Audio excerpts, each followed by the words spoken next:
Brown says, get that India, big boy. Call an ambulance! Maybe call a police! Oh, what a shot! What a shot! Campbell killer! Hello and welcome back to another edition of the Tip Sheet Podcast. As always, I'm your host, John, also known as 4020. Joining me for the first week of the NRL off-season are my good mates Clint and Sixties. Fellas, grand finals for both the NRL and NRLW are in the books, and I think it's fair to say that the favourites probably won on both accounts, although the NRLW was a bit more of a surprise in the second half that we probably counted on. But as always, before we talk football, let's check in of how everyone's doing. And as always, I'll start with you, big fella. How you doing, Sixties?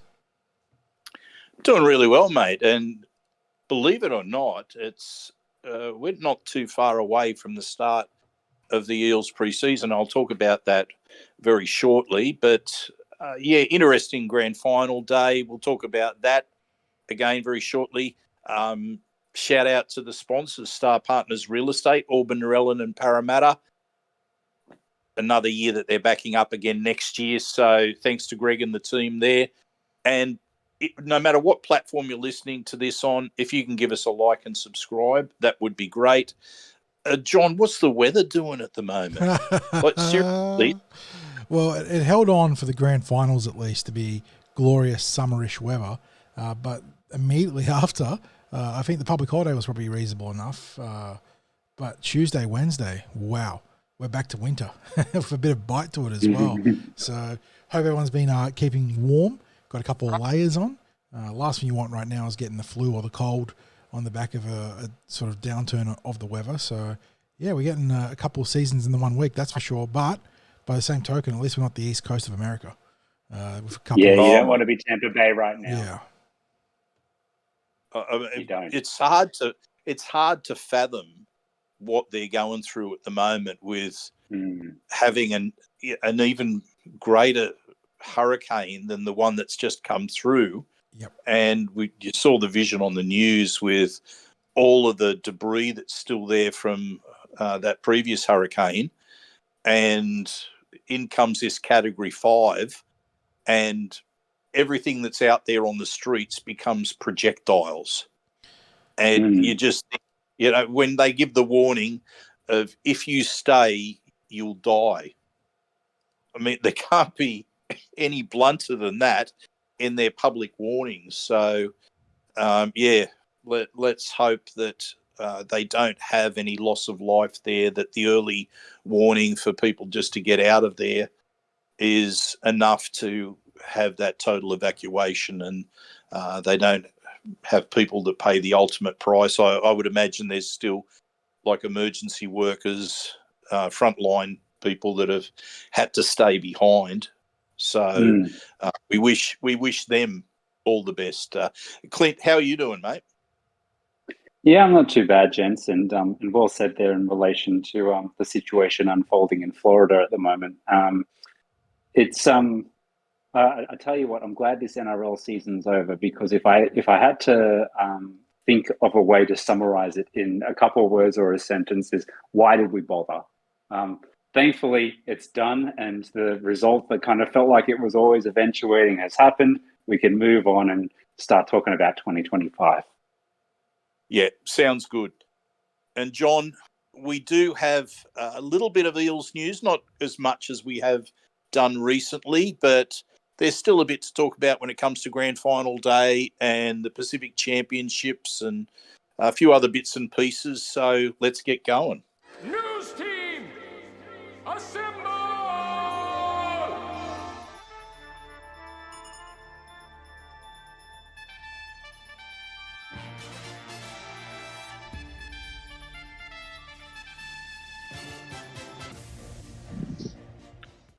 John, as I was thinking about our podcast jingle, I suddenly realised you've got a bit of work to do. We've got Reg featuring. I know. The we might need an update, a 2025 version, because I think there's also a Nathan Brown soundbite there too. So we're probably overdue for a little bit of an overhaul. And a shout out to the Rugby League History channel that has he's an account on Instagram. He's got a great YouTube account where he goes over old New South Wales Rugby League matches. He's based over in England. He's an Eels supporter, but he puts together his awards at the end of each season, and we've featured in a couple of nominations there. And one of the nominations that we've had recently was for Best Podcast Intro. So, John, it's been held in high esteem, but yeah, unfortunately, Changing it's the guards, time for that update. New coach, new players, new intro. Let's get to it. Yeah, I'm looking forward to it. Given the musical interludes that you've shared with us throughout this season, I think there might be something interesting brewing in the podcast opening. But I don't want to have that spoiled. I want it to be maybe that the first time I hear it is at the same time that maybe the people who are listening to it, our listeners, that they hear it for the first time as well. So I want it to be a surprise for me. Okay. I don't want to hear it beforehand. I'll go and I'll listen to the podcast after we've recorded it. You can say, I've got the new intro happening this week, mate. Listen to the podcast when it comes out. You'll hear it for the first time. So I want to listen like everyone else. So looking forward to that, creative mate. license. That's it. Yeah. It sounds like you want some shock value, honestly. To get the response at the same time as the listeners. You might not know what you're walking into here, 60s. Look, I mean, life is for living, eh? And now, I touched on this before, the countdown to the pre-season. Now, by my reckoning, we're only about 3.5 weeks away from the Eels pre-season starting. So it's my understanding that for the first players back to pre-season, that's around about the 4th of November that they come back. And that I think that works out to be about right, because with the Eels not playing in finals football in any grade, and the New South Wales Rugby League players, the New South Wales Cup players, their last training session was, I think, let's say Tuesday of the week in that last week, last round of football. So it's been a fair run in between when the pre-season, when the last season ended for the players and when the pre-season begins. So we're talking about, 8 weeks roughly, something like that. Of course, there are other players that are involved in the Pacific Championships. So some of those players we probably won't see till maybe January, because their commitments will go through till November. Late November, I think, mid to late November. So anyway, it's going to be upon us before we know it. So we'll have the football to keep us tide us over those Pacific Championships, as we mentioned. Then I think we've got the Samoa touring in the UK. They've got 2 matches, I think it is, against the English team. So we'll have that to look forward to as well. Essentially, the footy probably doesn't really end it doesn't end for the Cumberland Throw with our coverage, but we'll get a fair bit that'll take us through almost till Christmas. So that's something good to look forward to. But speaking of all of that representative football, we do have some players that have made the teams. Now, I'll run through the players, and fellas, if I've missed anyone, please let me know. So in the Australian team, for the men's, we've got Zach Lomax and Mitch Moses. And in the ladies, we've got Abby Church and Mahalia Murphy. Now, we're including Lomax because we're going to talk about players that are going to be playing for Parramatta next season. And I'm more interested in ensuring that these players get through the series unscathed. So they have good. We want them to have good seasons, but a good series. But we don't want them to end up with any injury that's going to impede their pre-season and season next year. For Fiji, Micah Sivo's been selected. For Tonga, Isaiah Iongi has been selected. And for Samoa, we got Jake Tungor has been selected. Blaze Talangi also won selection for Samoa, but he'll be of course, with Penrith. The ladies, there's quite a list here. There are 3 players who have been selected for Tonga: Kate Fallon, Jade Fanua, and Cassie Toihiku. Elsie Albert for Papua New Guinea. And Rose Kelly, she's in what the Ferns are calling their wider squad. I don't know, John, maybe you can enlighten me on what that is. But have I covered it? Is that pretty much what the Parramatta representation will be during the Pacific Championships? Off the top of my head, I believe that sounds about right. A wide squad. I mean, it sounds like an extended train-on squad, doesn't it? Or some sort of body shaming squad, I suppose. But it's you would have thought, but at this stage, I would have had a more defined squad. But maybe there's going to carry a bigger squad into the Pacific Championships or the Pacific competition bigger than usual. I don't know. That's I've never really heard. You get possibles and probables. You get extended train-on squads. Never heard of a wide squad. So maybe for Rosie Kelly, and I think there's 2 other players that are listed under that wider squad banner. Maybe it's exposing them to the systems. That logically is what it would be. It's a chance to be brought into camp. There's a way that the extended origin squads do the same thing. You get in the systems and get involved in the brotherhood, the sisterhood there, and a chance to be prepped for essentially the next series. Yeah, and it's an interesting thing too, Clint, that there's a fair bit of representation for the Parramatta ladies, not too much in the men's. And one of the factors, of course, with that is injuries. And I guess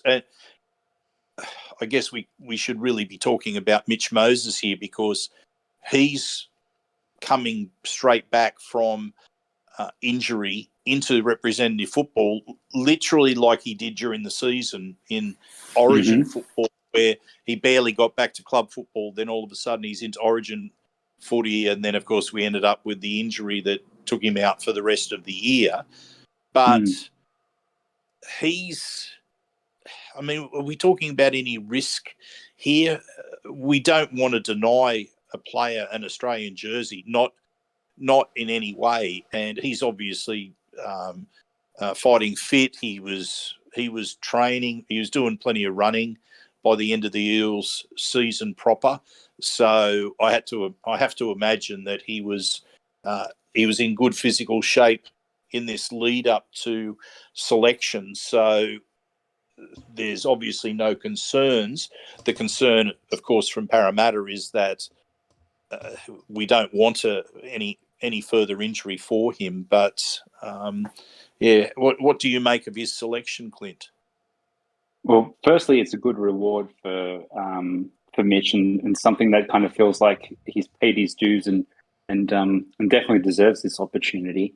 And look, let's be honest. There's always a risk of injury in any game because it's a contact sport, and the body gets contorted and limbs fly in directions they shouldn't all over the place on a rugby league field. And sometimes we see that eventuate in serious injury, and sometimes we see that in a player grimace and then they're up playing on and as though nothing happened. So, that's the nature of the sport that we follow and that these players play. But you'd have to think that an experience in the Australian team setup could only be a positive thing for Mitch, and he continues to be around some of the more elite players in the game. And then, what we just hope is that can translate into form on the field for Parramatta and availability on the field for Parramatta, as you're alluding to here, 60s. So, Even if let's knock on wood that nothing serious happens, but even if something minor were to happen, it's obviously not going to disrupt his ability to be available for season 2025, just his preseason and the lead up to it. So,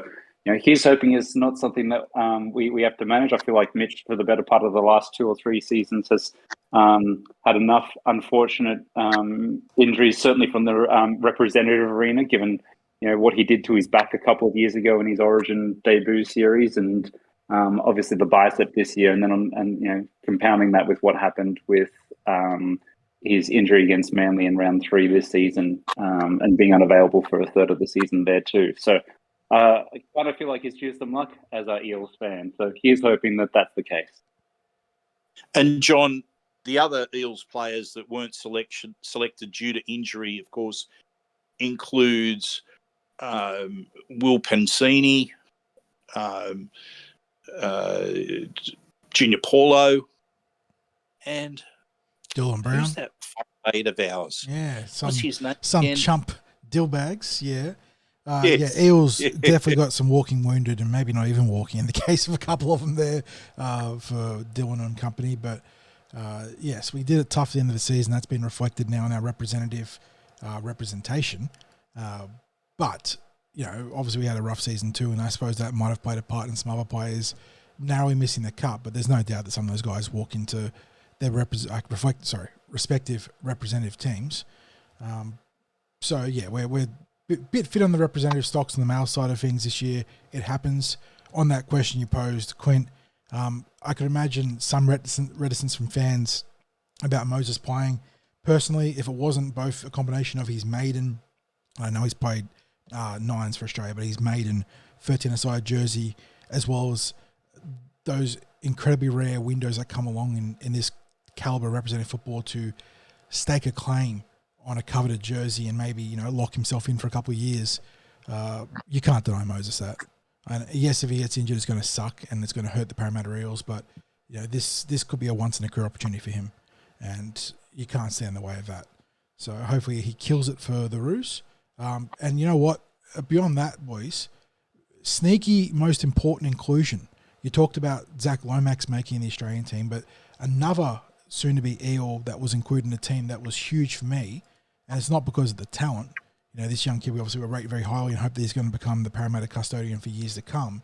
But Isaiah Yongi, I believe, departed the final series of a suspected knee injury for the Penrith Panthers at the time. So the fact that he's been included in that squad is very positive news. So I'm hoping that that's not just a preliminary factor and he was going to drop out due to injury, but the fact that he's been picked in that squad is very, very positive. So really looking forward to seeing all those Eels, future and present, coming together in the representative arena. And yeah, I suppose we talked about the sneaky big one there, and probably the most controversial selection wasn't in the boys.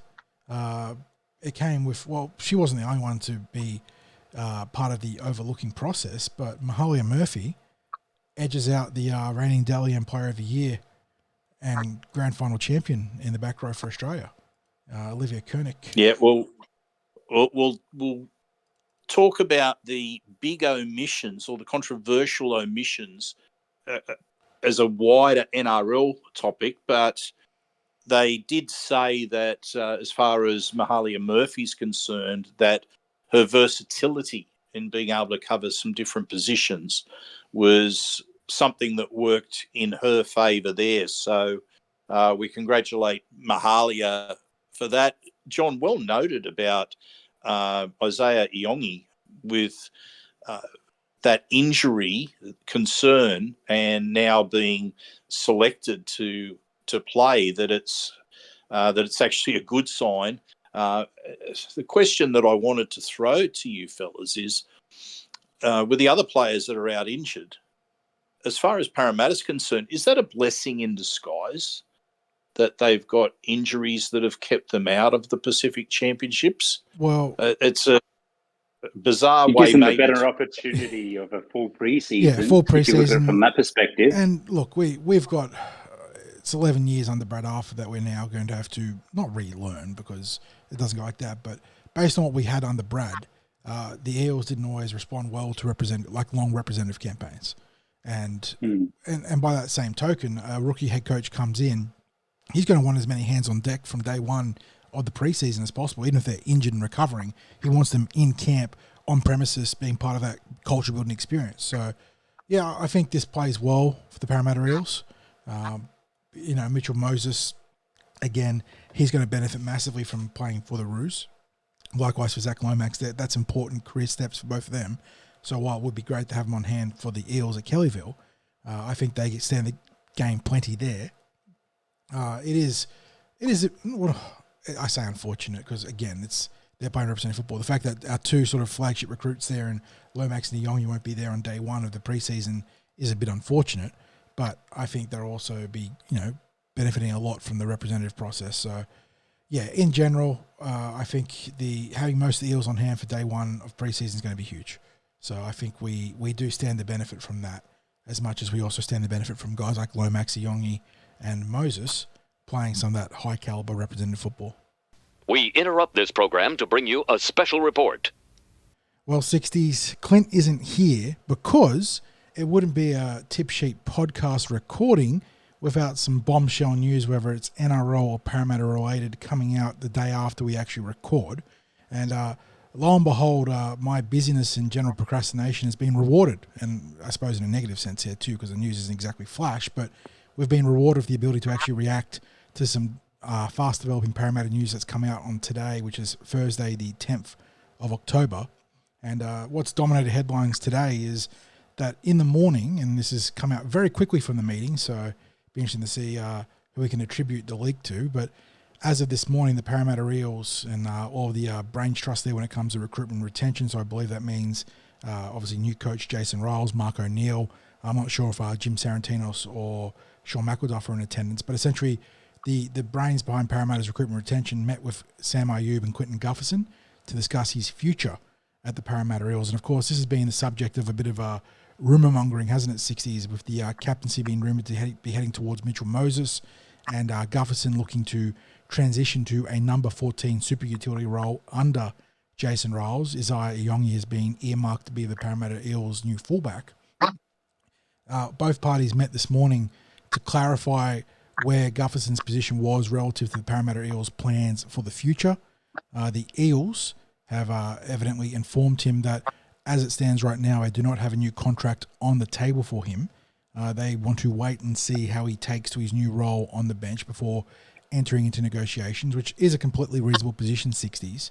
But on the flip side, they've also given Gutherson permission to accelerate or expedite that November 1 cutoff for season 2026 negotiations, which means he is now able to freely negotiate with other parties in the NRL for not next year but the year after. But we do know that can also mean very similar things when it comes to the NRL. Things are coming along very fast here, mate. Gutherson, it is, I think, a beloved Parramatta Eel doesn't really do justice selling it, how much he means to fans in the club for what he's put on the line for this team and this club. But this feels like a very pragmatic process by Jason Riles, doesn't it? Mate, we normally record on a Tuesday and news breaks on a Wednesday. This week we record on a Wednesday and this big news breaks on a Thursday. So first up, you're spot on about when things seem to break, but there's so much to unpack from this, John. There really is, because it's obviously been well documented that the Eels, well, specifically Jason Riles, is looking at a different role for Clint Gutherson. I don't know how cut and dry that necessarily is, because you're talking about bringing someone in from outside who's relatively inexperienced as a first grader and saying, you're it, like now, and that's the plan to go with. And we're talking about Isaiah Iongi. I would be shocked if this is a case of putting all your eggs into that basket. I think Iongi, we've gushed about the recruitment of Iongi. That is smart recruitment.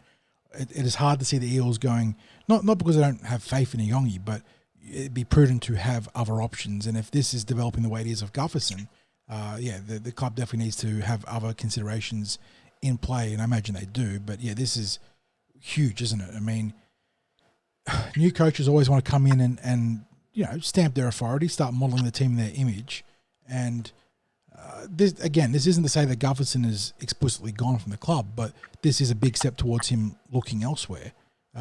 It seems that the Eels are really gearing up to move towards a faster, speedier backline, and Gutherson, who obviously still believes he's got some fuel in the tank at fullback, if this is the case, yeah, I mean, if he signs somewhere else for 2026, and there's already been a club that has previously been linked to him that was also linked to him in this article in the St. George Illawarra Dragons, evidently they still want him for fullback.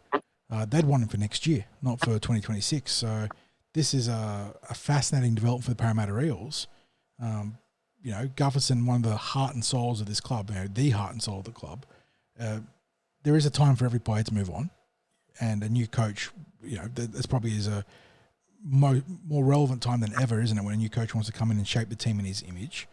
But, geez, it would hurt to move on from Guffo, even if it is the pragmatically correct choice.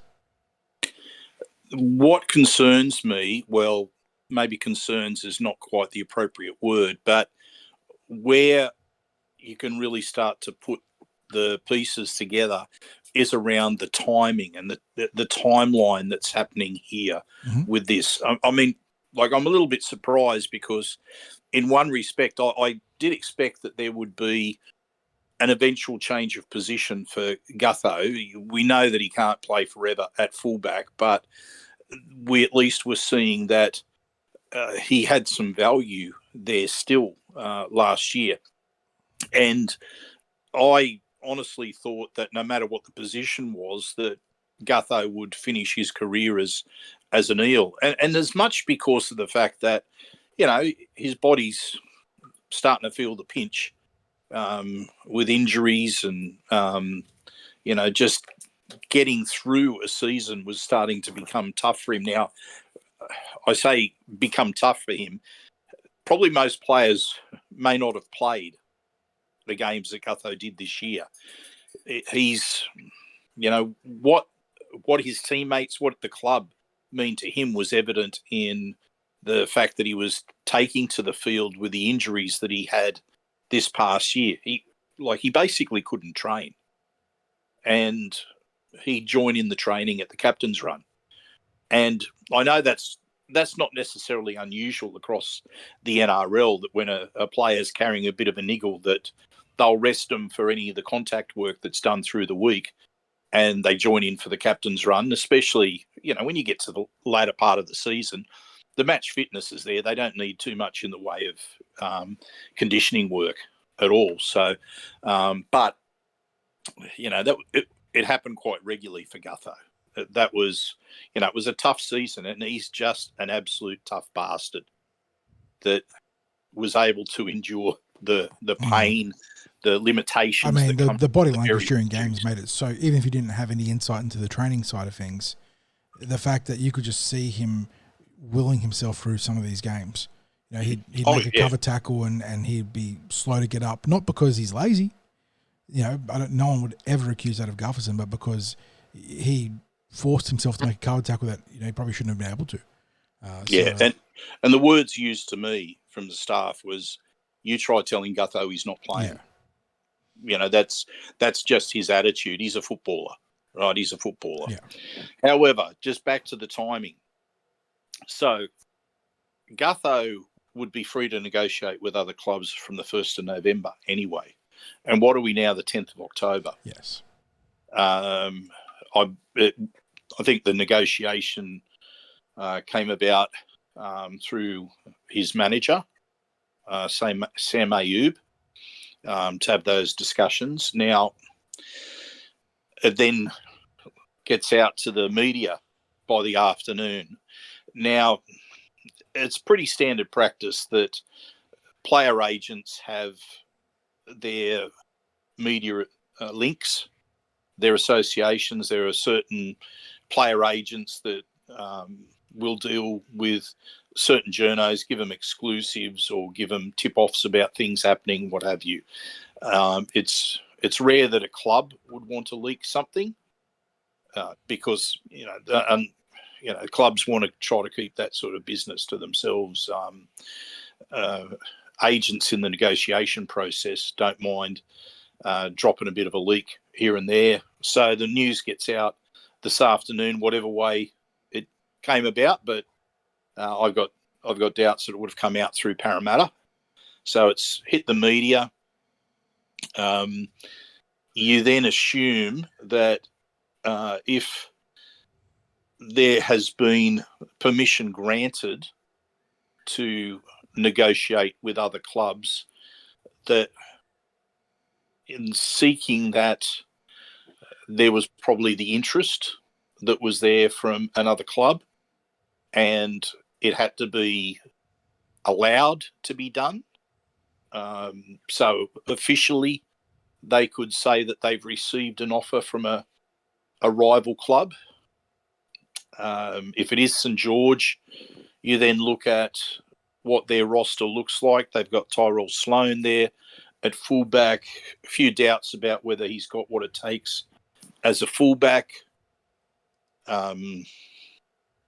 You start to put two and two together and you go, just maybe there is that offer, a serious offer for Clint Gutherson, and perhaps it's a multi-year offer, which would be what he would want. He'd be starting to look at this next deal being his last.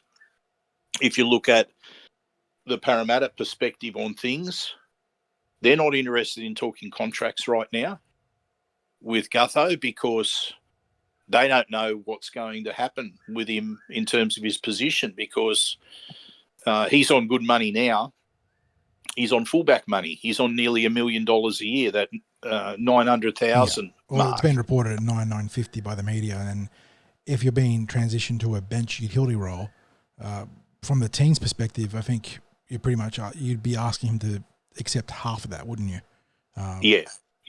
And I think that's part of what's happening at Parramatta anyway, because you look at Reg being moved on, and he was on serious money at the club.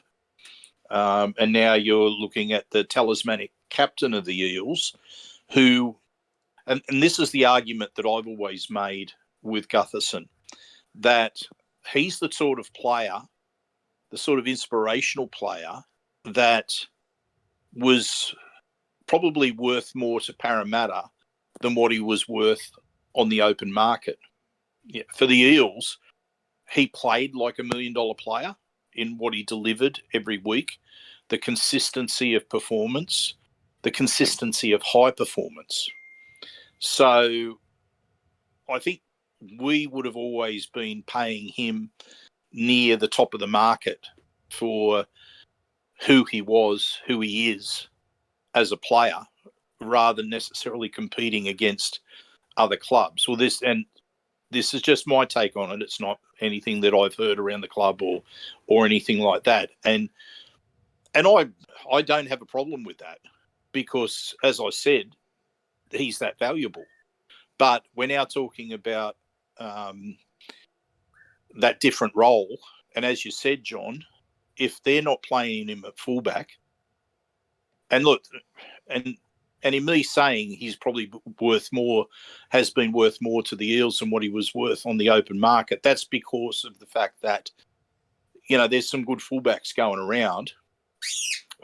He's on the sort of money that good fullbacks are on. So he's in there at a market value at the Eels. Whether another club was going to pay him that market value, I don't know. But, the market does have a lot of good young fullbacks around. So I think what was always advantaging the Eels was that, there may not have been the market pressure that was there when it came to negotiations. Now, in this instance, if they've got a deal on the table from another club and it's fullback money, and you'd have to think the Dragons, they'd be prepared to offer fullback money to a bloke that's going to play in that role for the entire year, and the one that they see as better than their current fullback, then I don't see Parramatta matching it. Like, if they're looking at him being in a different role, as you said, if it's that bench utility role, it's pretty hard for him to be captain for a start off a bench utility role. Certainly, it's not going to be fullback money. This was going to be the conversation and the negotiation that was going to happen down the track. If it worked out that Iongi was going to be the fullback. Now, this is the little bit of the unknown.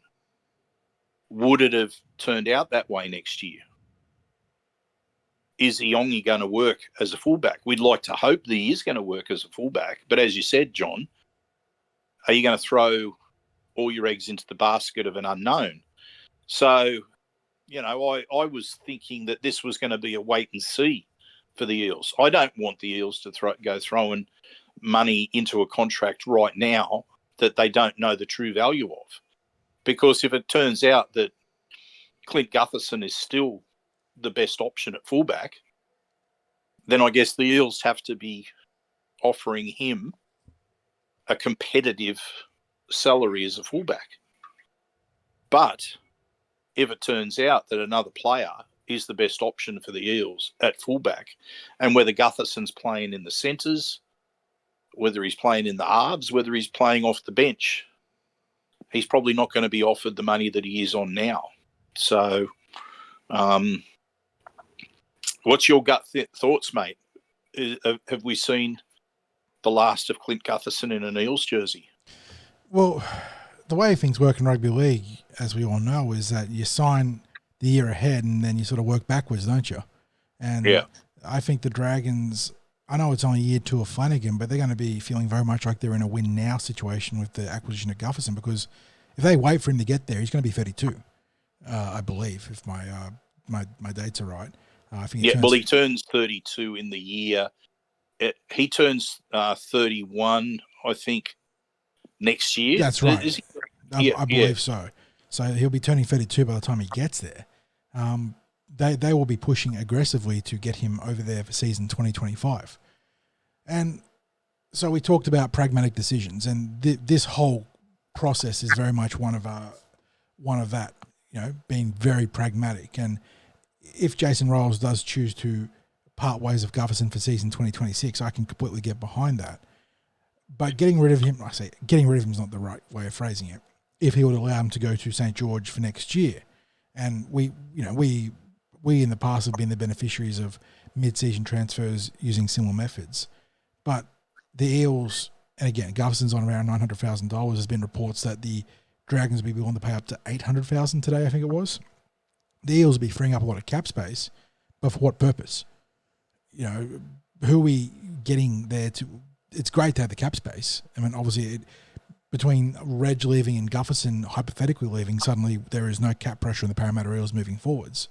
But you still need a flagship player to replace Gutherson. So that would be my primary consideration. I would be very sad to see Gutherson go emotionally, but from the pure, you take out the emotion and you look at it factually and strategically, I could understand why Jason Ryles and O'Neill would be looking at the options for at least 2026. But if there is something elsewhere on the table for 2025, then you maybe you are open to it. But it's I don't think you're talking about a player traded for the Dragons. I don't think there's anyone we can get from them that they would ever consider releasing that would also benefit us. We need to be looking elsewhere, and that's the big question. 60s is someone out there as a free agent right now. I mean, we talked in the impromptu green room. Joey Manu's out there in overseas rugby now, but you got to think that the Roosters have an in-principle agreement with him, and also, given their state of their roster, the financial means to easily match anything that even we could throw at him with Gutherson's money. So what do the Eels do in this hypothetical? And that's the big one for me, because if he signs for the Dragons in 2026, completely understand it. But next year, he'd still have value for us, both as that super utility on the bench and as a contingency plan for Isaiah Yongi's development. So I would not be making rash decisions right now. Yeah, look, there is enough going on at the Eels right now in terms of retention and recruitment. It's, I'm expecting that in the not too distant future we'll be getting news of activity that's been going on. But in terms of this, you're right. This is now if this were to eventuate with Gutherson moving on and freeing up the best part of $1 million on the back of what's happened with Reg, it puts a whole different perspective on the salary cap for the Eels. And as you know, like, there'd been a number of players that they'd been talking about moving on in terms of reshaping the roster. Gutherson wasn't necessarily one that I had on the radar in terms of moving out of the club. It wasn't out of the realms of possibility that he was going to be having a different role, but this really does put a different perspective on things, because it's, as you say, all of a sudden there's a significant amount of money that's available. If anyone else were to depart the club of significance, then it's, again, even more money available to spend. And the problem is you can only roll over 5% of it. So Yeah. you need to be either re-engineering contracts of core players and trying to front load stuff. And we've, as core concept as it is, you just don't see it happen that much in the NRL. But both, I suppose, from the game's governing body, there'll be limitations on how much you can front load. The same, like the inverse of how much you can backload contracts, even though that seems to be a fairly nebulous concept sometimes, because you find out all these hugely backloaded contracts. But the other part of it too is that it takes the playing party to agree to it. And it's funny enough, it's in their benefit really, because money now is worth more than money later from a financial perspective. So if the club is talking about front loading, you'd want to hope players are on board for it, because your average per year still works out the same, but you get more funds right now. But that's a different conversation. We'd need to be adding to the roster though. And look, you mentioned that, you know, we can probably expect some signings in the near future, or whether it's recruitment or retention, and that's obviously good. And I think that the way, at least the players that we've been linked to and the players that we have signed, you know, you talk about Jack Williams, Isaiah Yongi, we've been linked to young Papali'i from the Bulldogs, and there's some other players that I think we might have missed out on, but I think there were still signs of good recruitment, like the targets. The recruitment retention have definitely kicked into gear.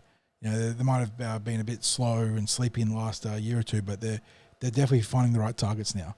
But the problem is, when they're finding the right targets with budgetary constraints, which is fantastic. But they're the sort of players that are available right now. You get $800,000 in the back pocket. Those sort of players aren't available right now. So how do you make that work? That's the big thing. Yeah. So I guess it's a watch this space, and maybe a watch this space very soon, because as we mentioned before, Gutho was going to be able to negotiate anyway with clubs from the 1st of November. All of a sudden you've got him rumoured to be linked with a club that, like the Eels, didn't play finals football.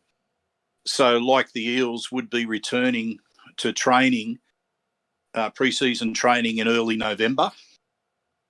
And I guess if there's going to be some moves that go on that free Gutho up to maybe even join the Dragons immediately, it sort of fits in with this push to be able to negotiate now, doesn't it? Like you think, why the rush? Well, that definitely, yeah. The whole expedition of the the process sort of points towards, like you said, a deal being on the table, and also maybe a push to get him involved in the Dragons preseason if that's the case. Which we talked about players available. Is there someone? Do we need to talk about a player swap then? Is there someone at St. George who we're not going to get a player of equal value? I'm not sure if we want a player of equal value, but is there looking at that St. George roster, is there a valuable player that's not necessarily super expensive that you would want from them? Who would feel a need for us on their roster? I mean, Tyrell Sloan signed up until the end of 26, and he's clearly not wanted. Would you roll with Dyson Tarasone? He's a fullback or nothing really, isn't he? So, I think this year it's been proven that the jury's out for most people when they're talking about Tyrell Sloan. yeah. I mean, maybe we're not coaches. The coaches might see it differently. The coaches might look at that and go, you know what? They didn't get the best out of him at the Dragons this year. He's an exciting attacking player. He's got speed to burn, which is a commodity that's highly valued in rugby league these days. He's got potential still at fullback, or he could easily transfer his skills out to the wing. Who knows? Who knows? But just thinking about it, I mean, Jacob Little will be a value option at dummy half to help supplement Brendan Hands. You've got Molo. You've got Sele. They're handy utility forwards. Looking at that top 30, there's obviously good players there, but is there someone that has a great fit for us? Is there someone in their junior ranks that we could maybe push for? Nothing's jumping out at me. 40. Yeah. Nobody's really jumping out at me in that regard, because I think Severely Otamale is off to the Raiders. He was their highly touted young back. I don't know. Maybe someone in the comment section of the podcast can offer some thoughts on what would constitute a reasonable player swap for, because you can't be too greedy for these things. Like that's history has taught us that you can't go, well, you're going to sign our fullback, so we're going to sign your halfback, which obviously wouldn't work for the Parramatta Eels anyway because we have Mitchell Moses and Dylan Brown. But if you're looking for a player swap, you got to set some pretty defined parameters, and you can't go out asking for a superstar junior or a superstar player. So I don't know. See, I still see that if you're talking about it at NRL level, the Eels have recruited in the spine with Dean Hawkins, but you'd still say, okay, they're probably another halves player away from being where they should be. So talking about like a 5'8", that could go now in first grade. They've got some young players coming through, but have they got someone that could jump up to first grade now? Probably not. Then you look at the fullback position, and as things stand at the moment, you'd have to say that if they were to release Clint Gutherson, that you'd possibly be looking at them shifting someone like Sean Russell or Bailey Simonson to fullback to cover there, or maybe even Zach Lomax, right? So you'd be looking at utility value from other players rather than someone who's a fullback. Now, it may well be that in New South Wales Cup next year that they play someone like Harper Twiddle in that position. And, you've got other young backs that are there coming through, such as Ethan Martin out on the wing. You've got Richie Penasini, who can play wing or centre. You've got Arthur Miller-Stephen, who could also play fullback or wing, maybe centre at a pinch, but he's probably looked at as a fullback or a winger. So there's a little bit of emerging talent. You've probably even got Mohamed Alamuddin that they might look at starting him in flag, but you'd think after he got some New South Wales Cup experience last year that he might get a taste of it again this year. I mean, it'd be a big step for someone like Moe to go from playing SG ball last year to being a starting winger in New South Wales Cup, but stranger things have happened. So, but he's probably a player on the rise. But you've got immediate needs that have to be addressed. And when you talk about depth, you're talking about if there's players who are out injured, what's the next option? And obviously at the moment, the way the options are is versatility of some players to be able to cover a range of positions. But as we know, injuries can strike in numbers. And the Eels had injuries strike in huge numbers last year. So it'll be interesting to see where the next signatures land in terms of experienced first grade players.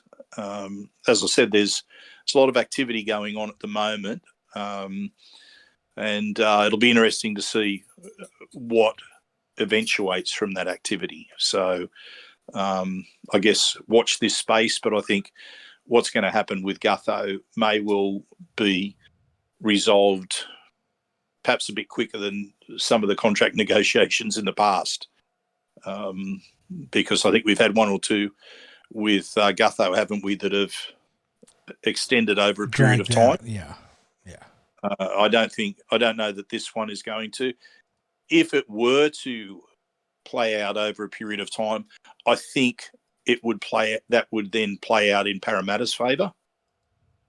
If it's resolved quickly, it would be probably not in Parramatta's favour. Okay. It would be, with Gutho finding a new home, which you spoke about emotionally, that would be something that you'd find difficult to deal with. I've written about Gutho countless times in the past. I have the same reverence for him as I have for some of the greats of the club in the fullback position, like Ken Thornett, for example. I would have hoped that Gutho would have retired as an Eels player.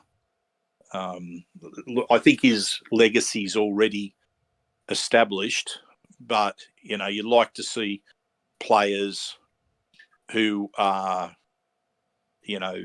special to the fans finish their career at the club where they're revered, and it looks like it's not going to play out that way, which is a shame. But I guess rugby league's a business, and it doesn't always work that way.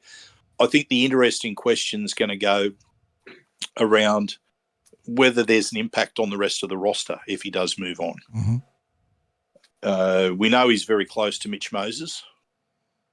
Anyone who's watched training would see just how tight those two are. There's always, like, the banter never stops between them at training. There's certainly a bit of one-upmanship that goes on. There's also a lot of support for each other. So how that impacts things. Look, I guess the test was they had to get through the departure of Brad Arthur this year, which probably was the biggest question that was asked of them. But that will be interesting. If he does move on, is it Mitch Moses as captain? Do they start to transition someone like Jermaine Hopgood towards the leadership? Is he given a role? I don't know whether Riles is the sort of coach that believes in co-captains, but he probably does have very strong views about leadership and leadership groups. So, it'll be interesting to see how the baton is passed on if it does transpire that the King has played his last game for the Eels. And, we thought it was a quiet news section when we wrapped up initially on the recording, but wow. Yeah, isn't it funny how, we're talking a big hypothetical here, obviously, but if this does accelerate and Gutherson does depart the club, it'd be a fairly ignominious exit, wouldn't it, for an absolute titan of the club for nearly a decade. And you don't always get the fairy tale ending if that's the case, and it's true for both the coach and the captain this year, again, hypothetically. Well, I guess the thing is that if it happens under these circumstances, the fans don't get a chance to say a farewell, do they? There isn't the sign-off game at CommBank Stadium, yeah. No. So, it's tough in that regard. It is. And there'll be probably some if it does go down this path, there'll be some very strong opinions, very strong feelings expressed in Eels supporter land. So anyway, as I said, I would expect that this could well be played out fairly quickly, because I think the goal for Gutherson and his manager is to sort it out before pre-season training starts, and they're not going to get that sorted out with Parramatta from that regard. The only way there's a contract that's signed will be with another club before the pre-season starts. So, the Eels have made it clear. They haven't said to Gutho, "Oh, look, you're free to go," and I think that's the important point to make from the Eels' perspective, is they haven't said to him, "We don't want you anymore."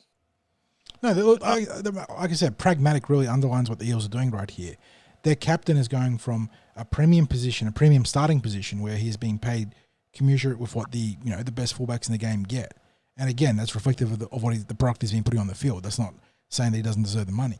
But he's going from that to what looks to be a specialised bench role, where he's going to be playing, far less minutes, have far less consistent impact in the game. It is only fair on the club side of things that they don't want to rush into a new contract and say, well, you're our captain and you've been an awesome fullback. You're going to play bench utility. Here's $700,000. Instead, they're saying, again, pragmatically, we're going to wait and see how your role sort of defines you and what sort of impact you can have, and then we'll start talking numbers. And I believe that is the right, from the club's side of the negotiating table, that is the right thing to do. I'm not upset the club here. It's just one of those things. Football is a business. Emotions absolutely get entangled in it. But the club is doing the right thing in the consideration of our long-term outlook. You can't say, Guffo, you've been awesome for us. Let's sign you up for another 3 years at that figure of $700,000 a year. If it turns out he's awesome at this utility role and he hasn't signed the Dragons, and we can start saying, well, where do we evaluate it? Is it 5? Is it 6? What helps our cap and also keeps Gutherson happy? But if he wants to play fullback, then that number's not going to work.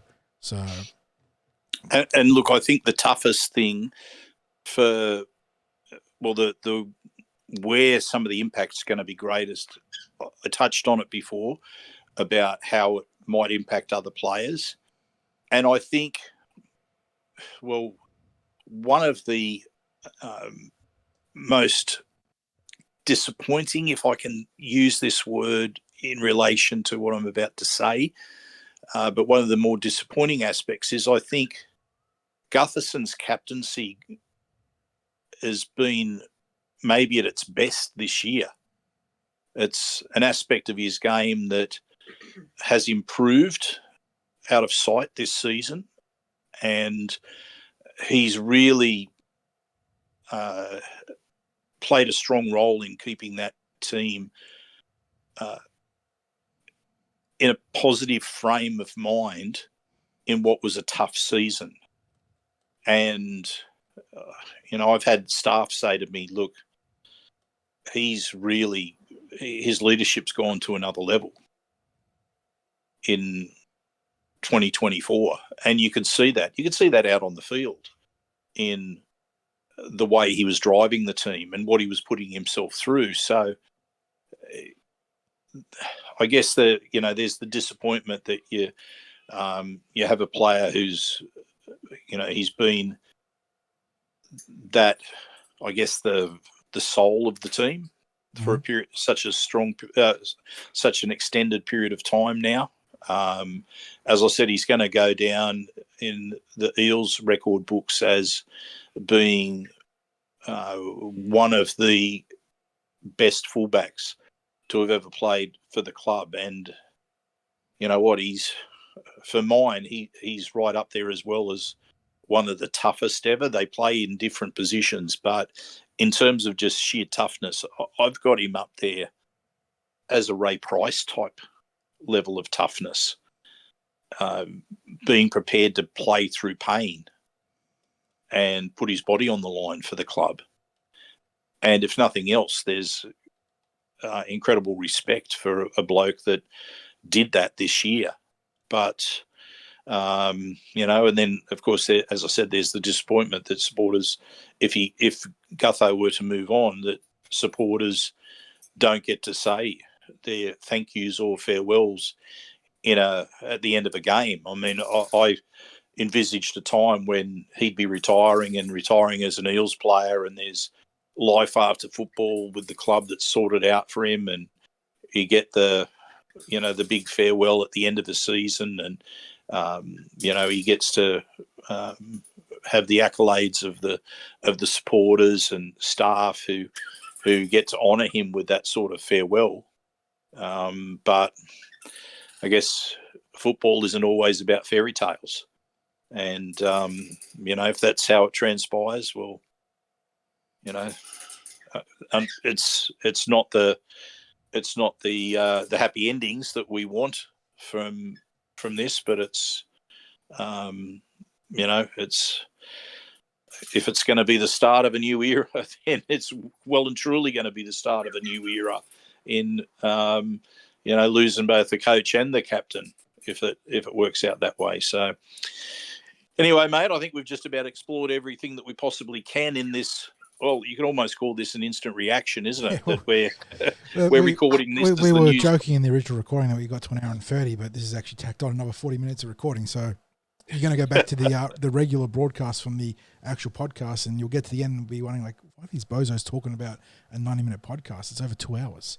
But good reason this time around. We actually had it under wraps for once, and instead, massive breaking news has meant that we had to get in there and tack on to the podcast. So hopefully you guys understand. Again, keen to hear what everyone has to say about this one. About the whole process, about whether it means Gutherson moving on for next year. Are we looking at a player swap? Who from the Dragons would be a viable candidate in that regard? But yeah, this is a very important juncture for the Eels here. New coach making some big moves, and core player looking for what will be their final major contract too. So you got to think and reasonably think from both sides here, and try and put emotions away from it. We have to wait and see how this one plays out. But very keen to see the discourse on this, guys, and. For that point, let's get back to what is the sort of intermission music and NRL news, I suppose. Yeah, and that just about wraps up the Eels news, fellas. It's a nice brief one today. We were talking before that we might be a chance of getting in under the hour this week. There was a little tiny thing to just slip in there that I just remembered, because I know we did a quick wrap-up of our run sheet before going to air, but the Australian schoolboys took on France yesterday.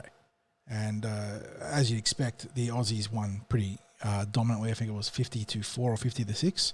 But if I'm not mistaken, I know that Lincoln Fletcher 100% scored. He was the 18th man originally, but he came into this game. But I also think Ryder Talangi scored off the bench near the end. So definitely Lincoln Fletcher scored, and I think Ryder scored. I haven't seen a score a shit. I only saw the highlights of this one.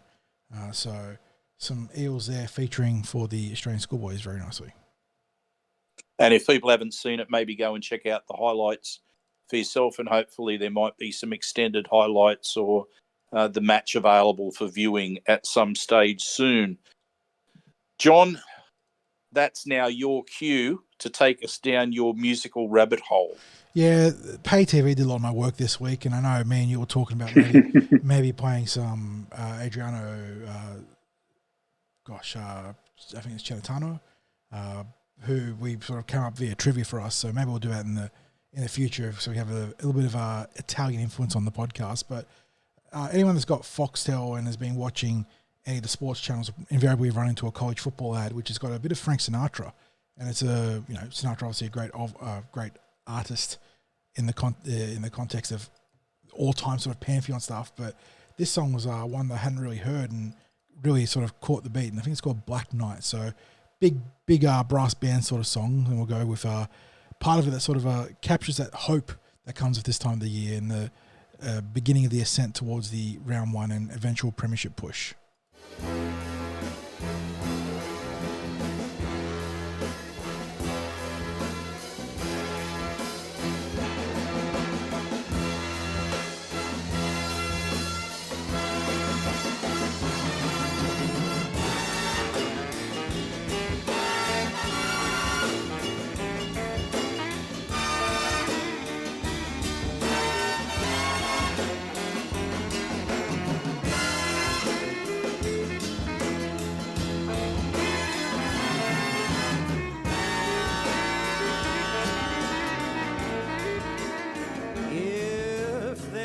chance for what you hope for and you dream for and plan for. How can you stand for the heart so at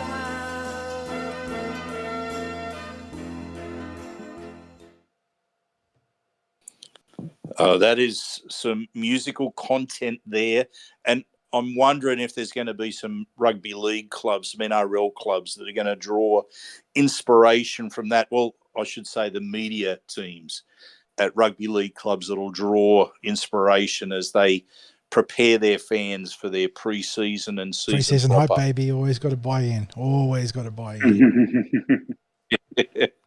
Okay, fellas. Well, the NRL and NRLW news, we've got to kick off with our grand final reviews. I want to very quickly touch on the state championship final, which saw the North Devils defeat the Newtown Jets, who are the Sharks feeder club. Fellas, did you get a chance to watch that? Have you got any takes that you want to share from that particular game? Look, Grant. I'll let John go in a second. Yeah, I watched it and I have a few thoughts to share. Okay, fire away, Clint. Look, I think the stat was repeated ad nauseum throughout the coverage, but it's been some time since a Queensland Cup side has taken out the state championship. And I think they said the last one was 2017, 2016, something to that effect. I thought it was 2015. 2015 even. So, we're talking 9 years here. It must be said, the state championship, the respective cup finals were held at different times. You got the Queensland Cup final that was held 2 weeks ago, and only the New South Wales Cup one a week prior. You kind of get the feeling, and I'm potentially joining some dots here, unfairly, I might add, that the Newtown side was a little bit more unprepared, I'll say, for the game than what the Devils were, because they were probably enjoying their celebrations of taking out the New South Wales Cup. I was even at the New South Wales Cup grand final, and to be perfectly honest, Newtown, while deserved winners, you got the feeling that, and anyone who did watch that game knows that North played quite poorly, and they still managed to make it a 6-point ball game. That if they'd actually turned up and completed their sets, they probably would have won the game comfortably. And maybe we're talking about the North Sydney Bears winning the state championship as opposed to the North Devils. But a different timeline perhaps. But in Earth 616, it's the North Devils who ran away with. And they kind of they played a very patient game, I thought. And you got the feeling that the game was there for Newtown to take, but they just didn't make it happen. And all Norths were doing were hanging on for dear life, waiting for that one little opportunity. And they took it there with about 7 minutes remaining with a nice little try to the edge back row. It was a great line and a great ball from the halfback to create it. And prior to that sequence of play unfolding, I think there was a good 10-15 minute period there when Newtown looked like they were just trying very hard to strike the killer blow and just couldn't make it happen. And as so often happens in rugby league, you don't take your chances and the opposition gets one shot and then they make you pay. Yeah, John, what did you want to add to that? This was the period of the day where I was doing a lot of errands, so I sort of caught this one in between doing some shopping and some chore work at home. But from what I could capture, it felt like Newtown were pretty scrappy, and there was a number of costly errors at certain junctions of the game that really hamstrung them. And it's got to suck to be the New South Wales team that broke the streak like that, to have so many. I don't know if it was 2015 or 2017, Quint, but it was 6 or 7 straight grand finals, and I think that might have been factoring in some COVID stuff that maybe one of our delayed or impeded some of those state championships. But New South Wales has had a stranglehold in this national championship for quite a while, and the Jets, they made a meal of it. So, on a state perspective, it sucks to lose to the Cane Toads, even if we did win State of Origin, so they can smoke that until next year. They get the minor honours in that regard. But Yeah, I don't know. I don't know. It's just I've seen more entertaining national championship games as well. So Yeah. I wasn't really feeling Look, this I one. didn't think this. I was going to say I didn't think the standard was terribly high on the. I was interested watching a flyer like Samuel Stone Street because John, you and I have obviously hoped in the past that Parramatta would target him as a potential recruit. He's a player that's been in the Sharks system for a little while. He's still quite young, but I think he's got a future. He certainly knows how to find the line.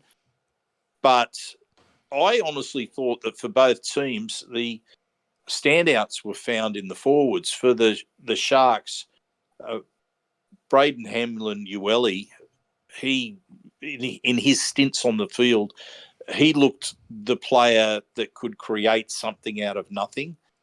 And I'm not sure how well his time on the field was juggled by the coaches, but obviously they couldn't inject him at a time when maybe he could have caused the most damage.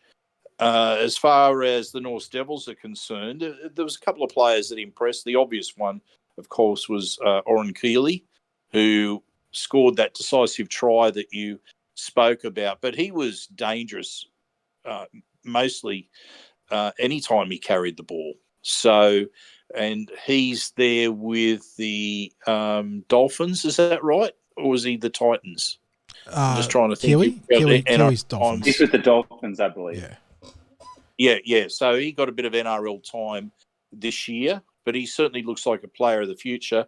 The other player that caught my attention, and it wasn't quite as flashy, but was Cooper Jenkins. I thought his second stint in particular, the way that his direct running had Newtown on the back foot, especially when there was a bit of possession that came the Devils' way in the red zone, and he got a lot of post-contact meters. I think in the end he ended up with something like 55 post-contact meters out of about 130 overall from the match. And given that he only played for 41 minutes... Have you seen the news? It was about Cooper Jenkins? He's an eel by proxy. To the Rhinos. Yeah, he's an eel by proxy. Yeah, he's gone over to join BA over at Leeds. So yes. So he was one of the players that I'd noted down, and then found out.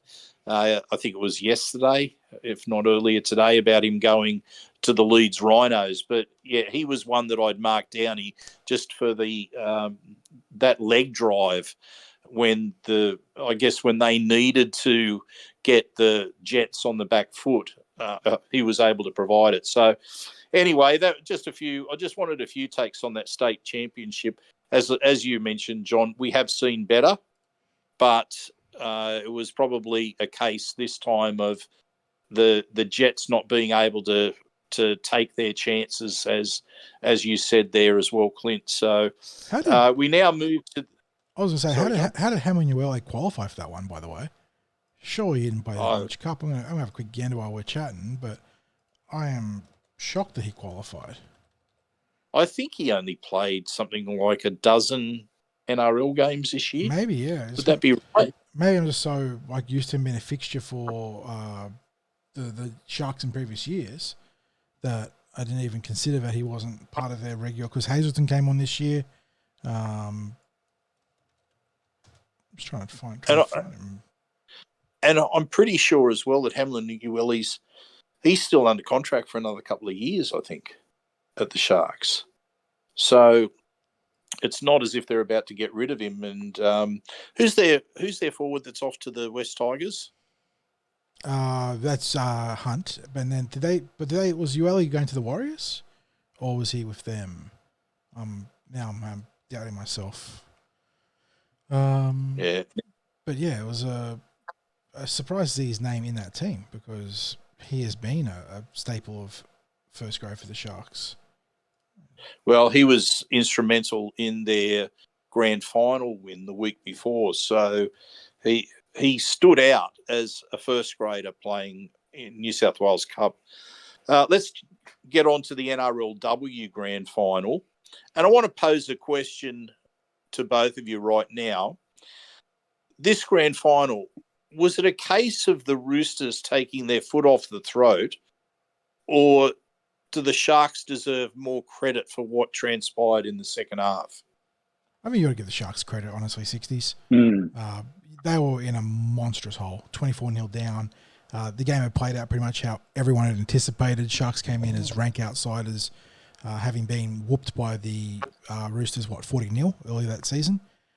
So the fact that they were able to get back into it, I think that speaks volumes towards the character of the change room and the team there to be able to do that, because they were more likely to have 50 put on at that point than come back and make that a legitimate contest. And they were right in it. Just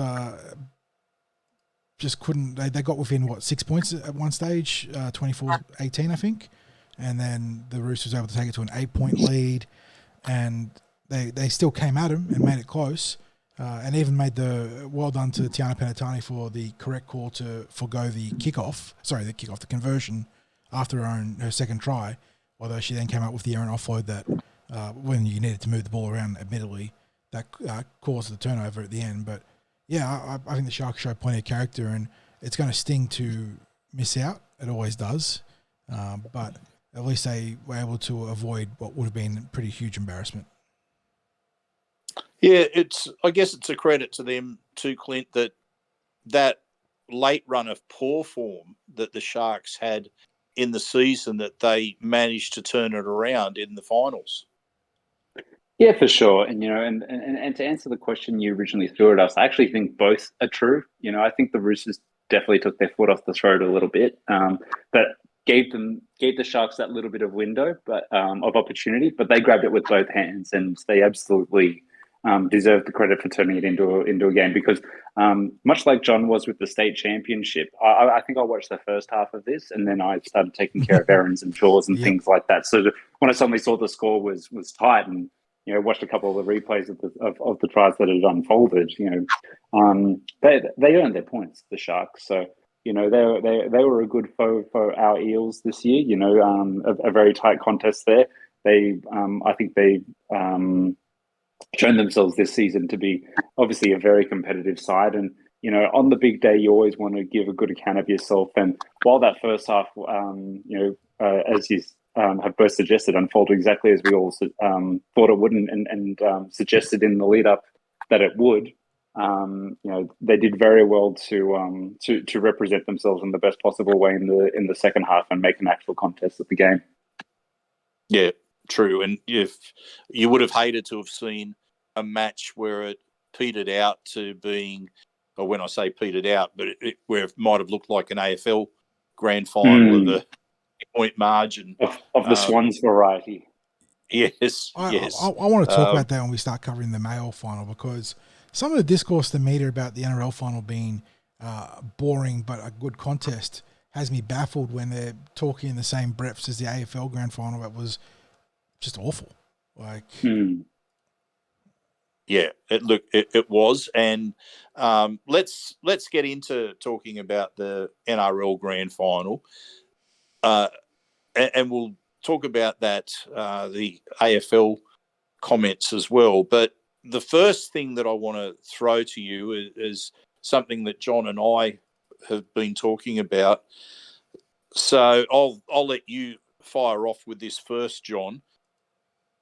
Is it Penrith's athletics performance department that has now become the most critical factor in that team? Yep.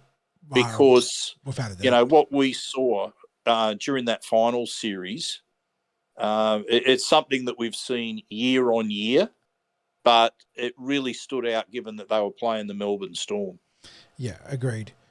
Look, Melbourne Storm always held up as the gold standard of fitness in the NRL, and they got run off their feet. And they got run off their feet by a team that wasn't in their first year on the ascent looking for a premiership, not in their second year, not in their third year, not in their fourth year. They won 4 in a row, but it wasn't their fourth year climbing the summit, because the first time they got there, they met the same team 5 years ago and were outdone athletically by the Storm. And since then, Melbourne the gold standard, the Panthers are the platinum standard, and to maintain the rage 1 or 2 years is incredibly impressive in the modern era, and to be the pinnacle of fitness, they've done it for 5 years. So I don't know what trade secrets they've got going over there. I don't know how they do things different to other clubs, but I wouldn't be poaching coaches from Penrith. I'd be poaching training staff and athletic conditioning staff. That's where the secret is. That is grossly oversimplifying things. Like that does a massive disservice to Ivan Cleary, to all his coaches and assistants and staff on that sort of management side, and then obviously the players themselves who have been nothing short of phenomenal. But the athletic conditioning there, it's just such a Herculean advantage for them. Watching that game, and the Storm threw a lot at Penrith, and the Panthers just came home. They closed out the first half stronger, and that's how Liam Martin scored, and they just suffocated Melbourne in the second half. So they were on a completely different level in that game, and I thought it was a good contest. Just because it was more defensively orientated, this talk about it being boring, and it was close. I was watching the back page, who I really enjoyed watching, to be fair. And they were talking how it was, well, I don't know which pundit it was, but they literally said, I thought it was boring. It was a great contest, but it was boring. It's like, that is literally an oxymoron. Like, a great contest can be low scoring, but it's going to keep you on the edge of your seat, and that's what was happening in that for a good stretch. But when push came to shove, my goodness, the Panthers were just too fit. And unfortunately, I think it is time that the conversation now begins to shift to where they are, that you can't call them the outright greatest team ever, because the St. George team exists that won 11 straight, but that St. George team played a different era, no salary cap, unlimited possession, 5 metre offsides. So it was a game closer to the Union than it was to at least the product of the league that we know these days. We might be talking a 1A, 1B situation now. To do what they've done in a salary cap era, in a copycat league where you're pulled apart the moment you have success, your players, your coaching staff, your training staff get nicked and poached to win 4 straight, make 5 straight. It's a feat that, it's very hard to qualify and quantify, because it just hasn't been done. Not in a salary cap era, and they are that good. So I thought they came back to the field this year, and it's funny saying that, because I legitimately thought they came back to the field this year. At least during the regular season they did. And we spoke about how maybe the quality of the NRL had dipped a bit this year, and this was a window of opportunity that a lot of teams, including the Parramatta Eels, were missing, because while Melbourne and Penrith were up on top, they had opportunities to be beaten. And yet they get to the finals and they just find gears that other teams don't have. Tremendous team. Yeah, they're definitely a generational team. They are definitely a history-making team. Their stats now make them a history-making team. I'm going to write a comparison between the Parramatta Eels of the 80s and the Panthers in this era. I don't think it's not really going to be a comparison as such, because I don't think you can compare teams from different eras, because there's a whole lot of factors that are in there. I mean, you've just said it yourself, John, in talking about in the salary cap era. But that's what makes it more impressive, is that it's the salary cap era. And the Parramatta Eels of the 80s, the St. George team of the of the 60s, thereabouts, because obviously it went over a decade. They could have the best teams, and it was more of a privilege to play for that team than it was to go elsewhere. And instead, now they've lost players. They've lost so many players: Kikau, Crichton, Coruscant, Capewell, Burton. It's just gone on and on and on, and they're going to lose more next year. Well, sorry, this season to next year, in the likes of Luai and Fisher Harris, who are the two prominent ones. But they keep winning. It's just so impressive in the rigors of the modern competition, where you got a target on your back and everyone's chasing you. No one's been able to come. Well, I mean, I say no one's been able to come close. Brisbane should have won, but they still didn't. And again, testament to the Penrith Panthers. And it sucks that it had to be them, but it just means that the Eels and the rest of the competition, they've got a lot of work to do next year. Well, look, there's a couple of things that are takes with that. First of all, just with regard to athletic performance, in past years, I've commented about the Penrith performances in pre-season and March and said, how do you play with this intensity so early in the season? Where can you go to? How can you maintain the rage for the entire season when you're starting a season the way that they have? And yet they proved that they could. And on that bait, and that's of course why there's something that is being done differently. And you'd assume that the likes of Serraldo and Webster and Trent Barrett, who have spent time there as assistant coaches, would be cognizant of what's going on there, would be able to, talk about the methodology that's used when they go to their new clubs. I know that they're, as coaches, they're not the head of athletic performance. That's not their field of expertise. But surely there'd be some secrets or tricks to what is done with athletic performance that gives them such a distinct advantage over the rest of the competition, because it is they are at a level above every other team. And because it's not just fitness, to me it's like it goes beyond fitness, where they can find that other gear. Now, whether that's a physical component, whether it's a mental component, I don't know. But what they've shown is that you can maintain that level of intensity, not just for a season, but for season upon season. So, A, they've proven that can be done. B, they've proven that a team can win year upon year upon year in the salary cap era. So they're saying, hey, you know what? If you're good enough, you can do it. So there's another tick to them there. But when you talk this year, John, about them coming back to the field, I felt that as well. And my theory on that is that this is where it came down to that psychological side of it. I think that maybe earlier in the season, and it coincided a little bit with Cleary's injury as well, that it was everything in their power to stay competitive, and that sounds like a ridiculous thing, but competitive, by that I mean actually continuing to win games when they're up against it with a key player like Cleary out and such a long season before they get to finals football. But as soon as they hit finals football, as you said, they don't lose finals matches. That's the thing. They just don't. In this run of premierships, what is it, like 11 or 12 straight games for finals football that they've won? It's insane. So, And the games they felt they could have lost was obviously the grand final versus Brisbane, versus us in Queensland.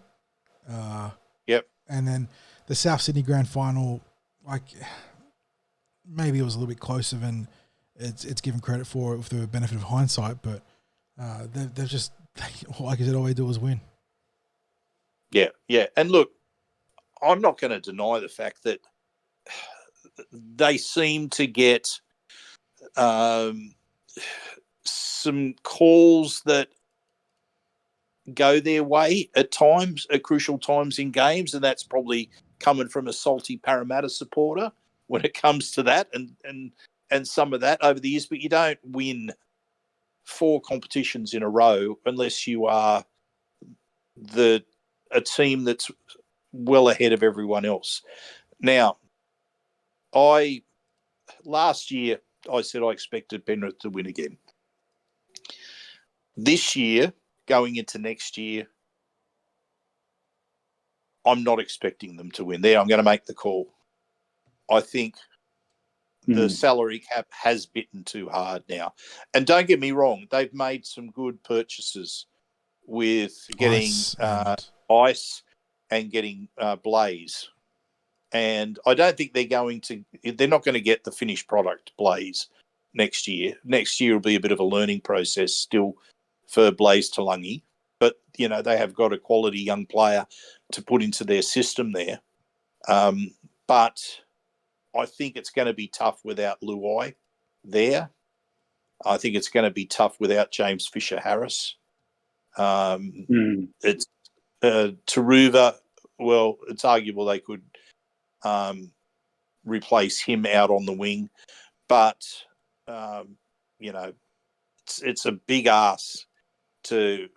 It's been a big ask every year to back up year after year, but you know, it might just be pretty tough. I had the feeling, fellas, that they really, you know, psychologically they found an extra gear, knowing that they were saying goodbye to, you know, that small collection of mates that won't be with them next year. And I think it was real inspiration to be able to farewell their mates with a premiership. Clint, I've just been rambling on. I'll throw it to you for your takes on the grand final. Much like yourselves, an absolute awe of the quality of the side and how they just keep finding that something, you know, the fitness, the relentless pressure. Oh my goodness.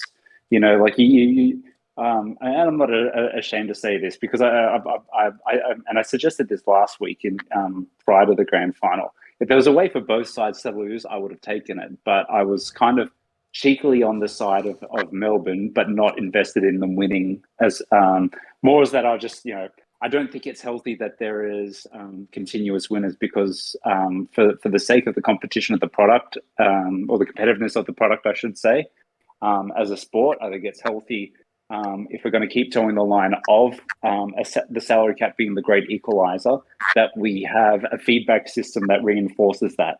Now, that's not to take anything away from Penrith because they were just freaking awesome. They were so good. But at the same time, you know, we speak of oxymorons earlier. You know, I do think it's a little bit of an oxymoron of a quote-unquote dynasty team existing in the salary cap era. And I think both things can be true. I think Penrith can be that good as they have been, and it also be that we've got a competitive problem in the NRL right now. So full credit to the Panthers. They were just, as I said, relentless. They thoroughly deserved the win, and you know they certainly exhumed some demons from 5 years ago or 5 seasons ago. Then in 2020, and you know they mentioned that was sort of the thing that lit the fire, that defeat in 2020 and started this run. Or, you know, it was probably a serendipitous way for them to finish it off and farewell some of these guys because, like you, Sixties, I do think that this actually is the end. And, you know, I've unfortunately, much like Melbourne poached the bear in 2020, I think that Penrith have poached the bear in 2024, and we will see the re-rise, if such a phrase exists, of the Melbourne Storm, unfortunately. Yeah, well, because it's interesting. Last year, as I said, I thought Penrith were specials to win again in 2024. But then in previewing the grand final, I did tip the Storm because I hadn't anticipated the rise of the Storm this year. They went far better than I thought they were going to go. And as you say, they're back in the ascendancy as a club. And definitely. But beyond Melbourne and Penrith, fellas, will there be any challenges to them? Because I think the NRL Melbourne needs there to be challenges. You know, I don't know if there will be challenges, but the NRL needs them to have challenges because you speak to a fan of the remaining 15 sides, and well, actually, I'm going to say probably 14 sides here. I'm going to remove the Roosters from this equation. Everyone's a little bit fed up. They won't, you know, you won't really hear it vocally spoken about or publicized, but everyone's a little bit disenfranchised. And much like I was sort of alluding to there, Penrith have been awesome. I'm not going to suggest that they haven't been, because they have been. But it's not healthy in this quote unquote salary cap era if there is a dynasty, because it makes the great equalizer with the salary cap debatable. And you look at the other side of the equation, the Tigers, who have taken out a three-peat of the Spoons. Well, they probably don't really feel like the salary cap's being the great equalizer, or that there's a real sense of competitiveness in the NRL. And there's probably some I've joked in previous weeks about the sunk cost fallacy. There's probably plenty of Tigers fans that absolutely live in that reality at the moment. And dare I say, you speak to any Eels fans on game day, the same type of thoughts reverberate around stadium talk pre and post game with them as well. We want to see different winners, and it's the Australian way to cheer for the underdog and not have someone call it tall poppy syndrome. You don't not have someone be at the top for too long. But when we position the sport as being something that anyone can win, and it's the same two or three sides that are consistently competing for it, naturally people are going to start losing interest. And I think it's with the NRL's best interest that one of those three sides do not win next year, and probably for another year or two following that. But, at the moment, all roads lead to Rome, and it seems as though that will still be the case. And, if you'd asked me to put a very early tip on who's going to be taking it out next year, I think it's going to be the Melbourne Storm. And as I suggested before, and you suggested before, sorry, 60s, they're back on the rise again. And, adding Stefano Utokumanu to that squad, man, I think we're really going to see him unleash his potential there. Yeah. John, let's get your early tip. Do Penrith win again next year, or is it the Storm or someone else? I'm at the point where it's Penrith until they lose. In saying that, if you look at the lower grade results, they're nowhere, they're still a good club, but they're nowhere near as dominant as they were during that golden run where they were, pumping out teams that would crush every level.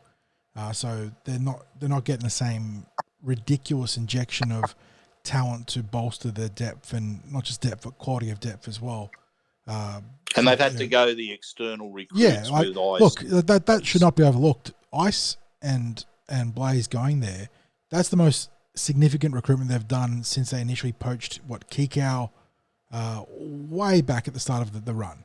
They ended up taking, because Kikau came to them via the then Toyota Cup or Holden Cup from the Cowboys, and that was a string of signings they had back then that sort of formed the nucleus alongside their internal talent that set them up. So yeah, they've got holes in the team. They know that. They went out and tried to fix it in the market, which has been the opposite of their modus operandi for a long time. So that shouldn't be overlooked. But they've still got Cleary. They've still got Isaiah Yeo. They've still got Liam Martin, Dylan Edwards, Moses Leota.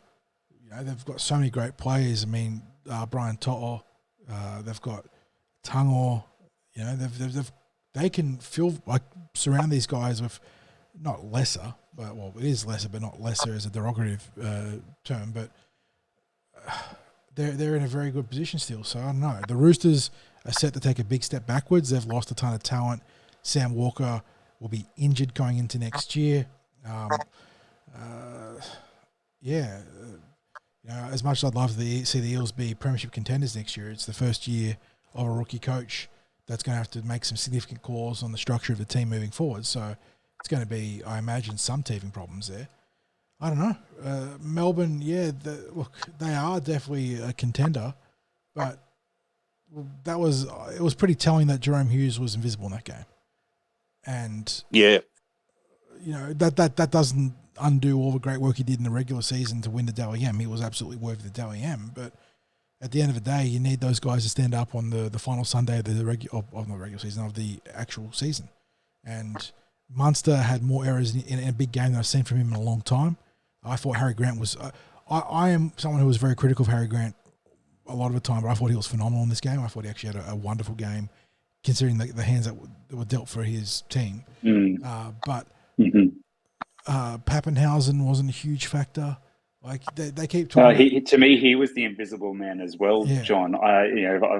There was a couple of times there where I just thought, he was missing from that link play in the Storm backline movements. And you're like, well, where is he? I mean, the players I thought were putting a Storm on their backs in this game were the two wingers, Warbrick and Coates, as well as Katoa in the back row. I thought those three were outstanding. And if the Storm had been winners, they all would have been worthy Clive Churchill contenders. But, yeah, it's just like that's a huge problem.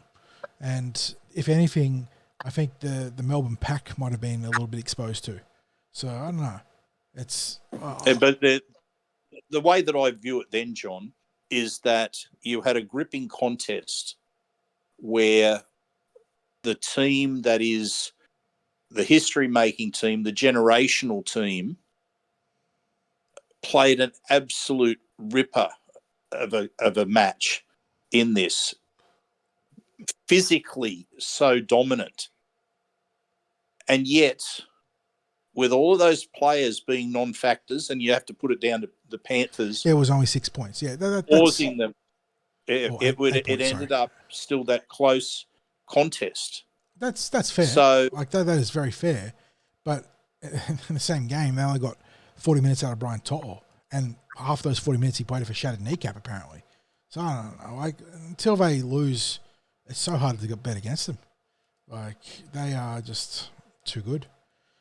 Sucks. Oh yeah. Look, there's no doubt that they're going to be in the mix. I just think. Absolutely. Well, I guess I could argue against myself there because I'm looking at where does the danger come from, and it's probably, as we were just talking about, the Storm, because then when I look at the competitors that are out there, like there's always question marks about the Sharks because they seem to get the benefit of the draw every year. So I honestly, I don't know how to gauge them. I think they're always going to be sort of fringe finalists as far as I'm concerned. Manly, their older players started to look old. Yeah, agreed. In the final series, the Bulldogs, were they a bit of a surprise packet for other teams this year that never really sort of worked them out? Because I look at the Bulldogs team and, they've got some star players in there, but by the same token, they don't frighten me. Like, no, you like get the feeling they'll do what the Warriors did this year, next year. Yeah, exactly. So, I mean, I'm looking at those teams that were up there, and John, you mentioned about the Roosters losing talent as well. Yeah, I mean, I think we're going to see an even competition between a hell of a lot of the teams that are out there. I even think the Tigers will improve, but they're not going to be finals footballers. So, yeah, but I guess it is all going to start to make sense once we're right at the start of next season, and we can talk about what we've seen and what the final rosters for teams look like, including our mighty Eels. But just very quickly on a couple of the criticisms around the grand final, John, you touched on it. AFL commentators getting stuck into the NRL grand final as being dull and having no highlights. It's a bit rich considering what they've dished up. I had a bit of a kickback at a tweet that I put out comparing the NRLW to the AFLW. Yeah, you put yourself in the firing line there. I don't think it's an outrageous assertion, by the way. We have long stated on this podcast that the NRLW has a chance to be one of the premier and flagship codes for women's sports in the world, and I will stand by that. I think that the NRLW is a vastly superior product to the AFLW. Well, if I've flicked over and watched bits of the AFLW. Look, I'm a bit of a sports nut. I'm maybe not as much of a sports nut as I was when I was younger. I'd watch countless hours of a whole range of different sports. I tend to be a bit more selective nowadays, but I like to see how the women's sport is progressing in the two main football codes in terms of Australia, in AFLW and NRLW. And yeah, the AFLW games that I've tuned into have been diabolical, just diabolical. And that's not a reflection on individual players or anything like that. It's maybe not even a reflection on the sport. I'm not a fan of AFL, but it's not even a reflection on the sport, because you can get some grouping contests in AFL as well, even if you're not an AFL supporter, right? But they expanded to their maximum number of teams like straight away. They just went bang, and I think it's fair to say, like, if the NRL had gone to 17 teams straight away, we would maybe be making similar criticisms that, this is not a good standard of football. But they didn't. Now, I said when there was only 4 teams in the NRLW comp. Well, it's not really a premiership. When you're winning the title, you're not winning a title when there's 4 teams. You're winning an exhibition tournament. And that might sound harsh, but it was the truth. If their competition consisted of 3 rounds and then a grand final, that's not a premiership, right? And it wasn't. And even when it expanded to the 6 teams, it's still a stretch to call it a premiership when they're only playing each other once. Now that we're at 10 and now 12 teams next year, it is a premiership as such. But where you have to give the NRL credit is that in introducing the women's competition, they've focused on having quality games. And the players, they just weren't available. But they are quickly becoming available now with the pathways that exist, the young players that are coming through. I mean, we've seen the difference, John, just in the standard of the Tasha Gale competition, and now they've got the Lisa Fiola, which feeds into the Tasha Gale Cup, but Harvey you Norman's can't premiership. compare. It's just the pathways. Yeah, the Harvey Norman's women's premiership. Yep. So it's all marked out as a pathway that they go through.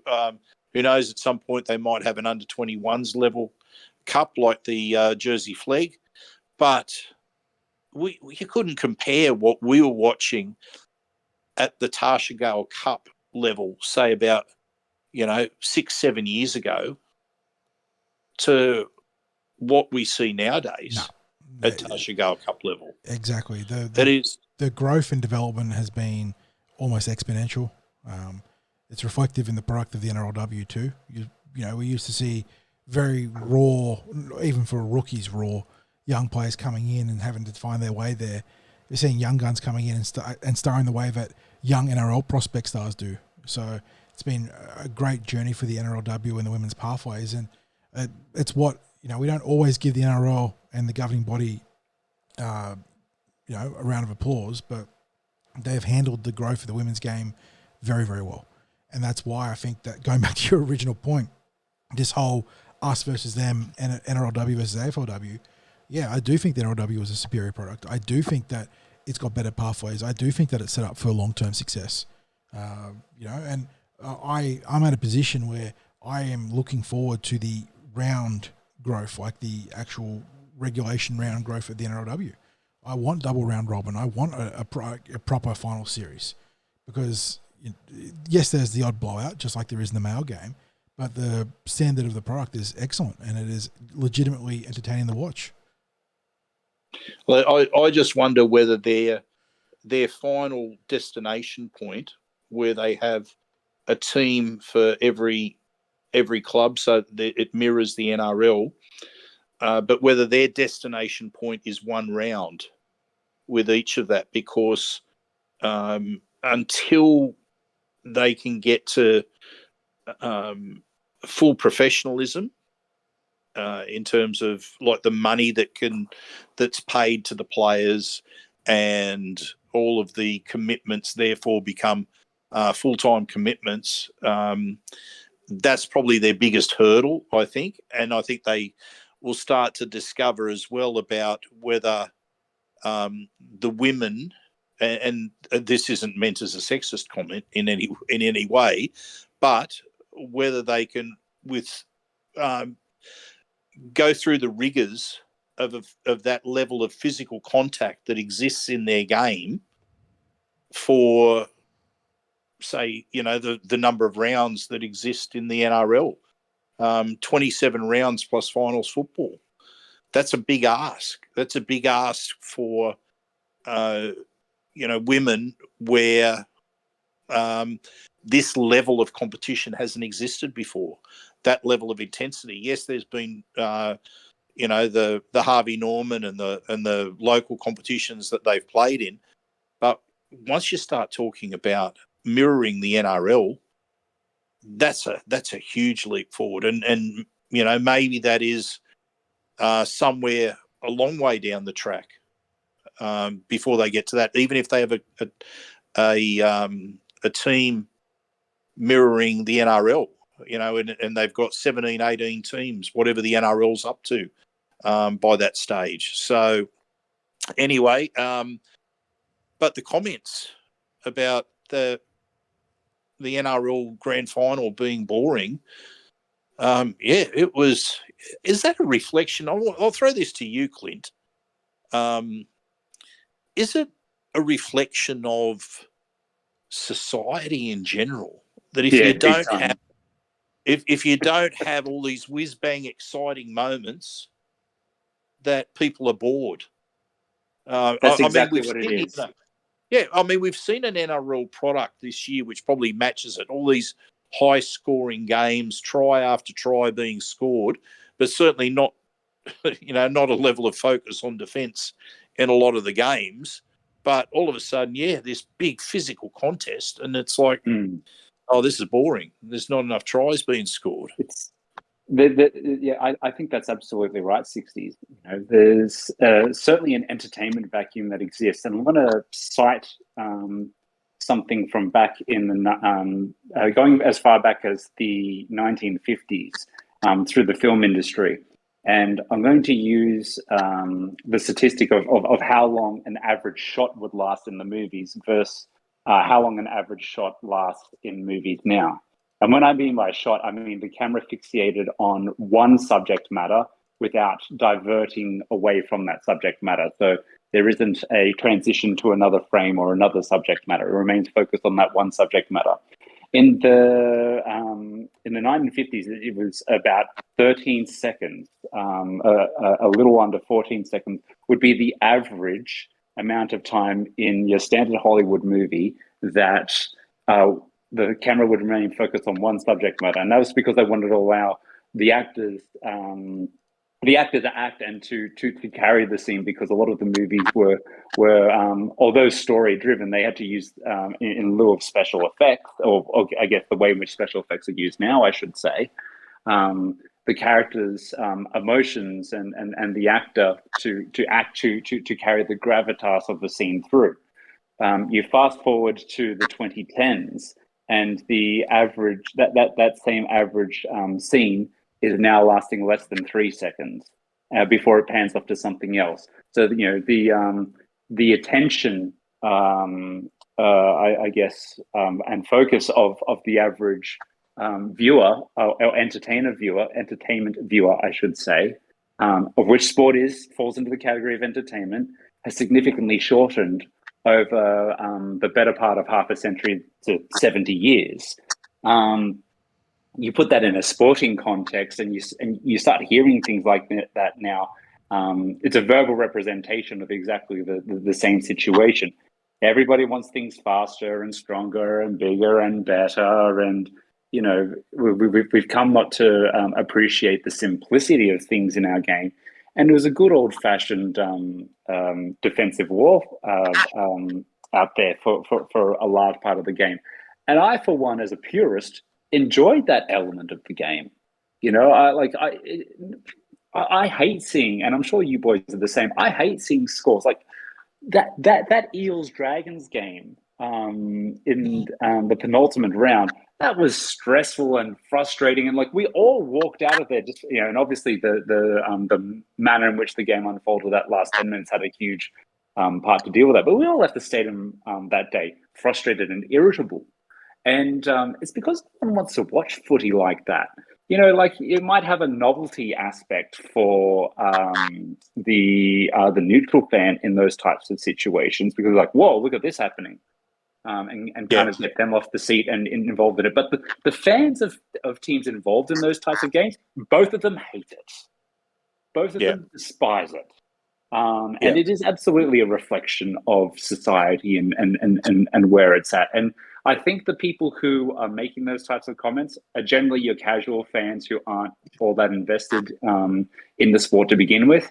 And, using the AFL purists who have made these particular comments that we're citing, that's very much a case of trying to elevate their own sport by knocking down ours. So, I take part of those comments with a grain of salt, but then I also take it as much as you were leading in there with 60s, is that is a reflection of where society's at, and I think it's something that we shouldn't entertain because the answer to me is not getting more games that are 40-30.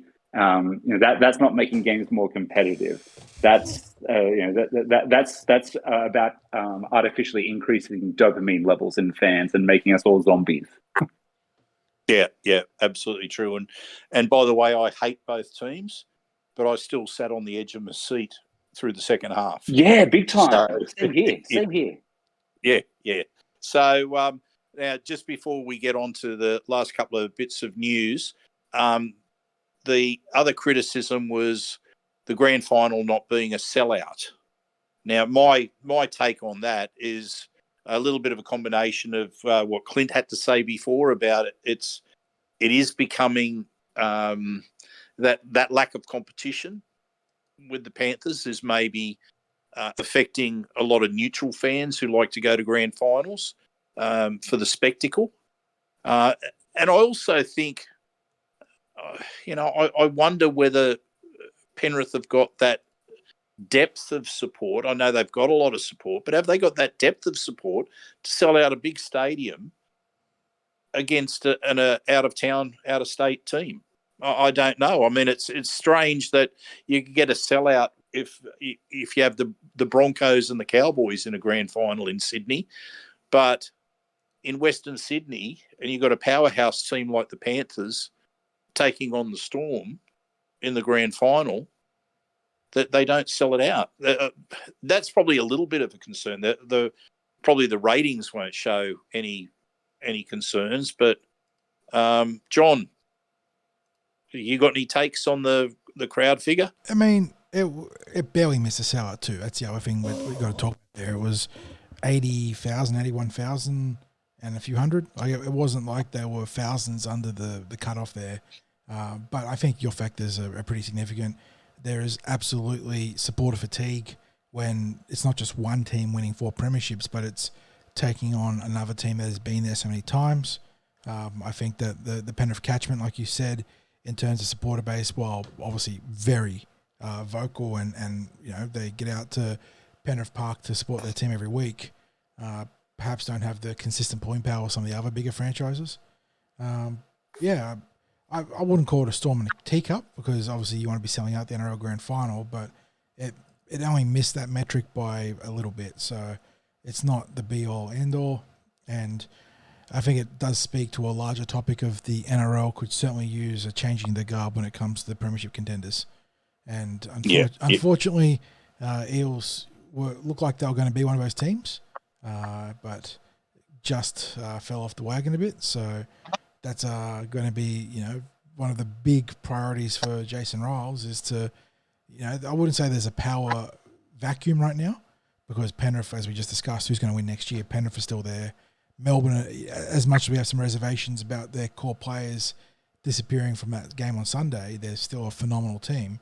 But there is the competition is very unsettled, and there's lots of okay and decent teams and teams that are they on the rise, like we saw with the Warriors, with Newcastle, with the Bulldogs now this year.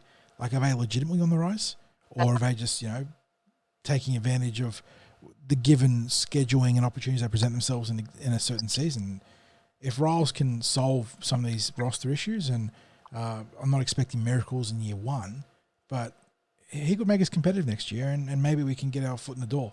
So, yeah, the big issue here is we need some more fresh blood. And a dynasty, it's obviously an important chapter in the story of the game now, but the game could certainly use different winners. Now, we'll go away from the grand final to talk about the other topic that we touched on, which was the representative teams. And there's a little bit of controversy in the Australian selections.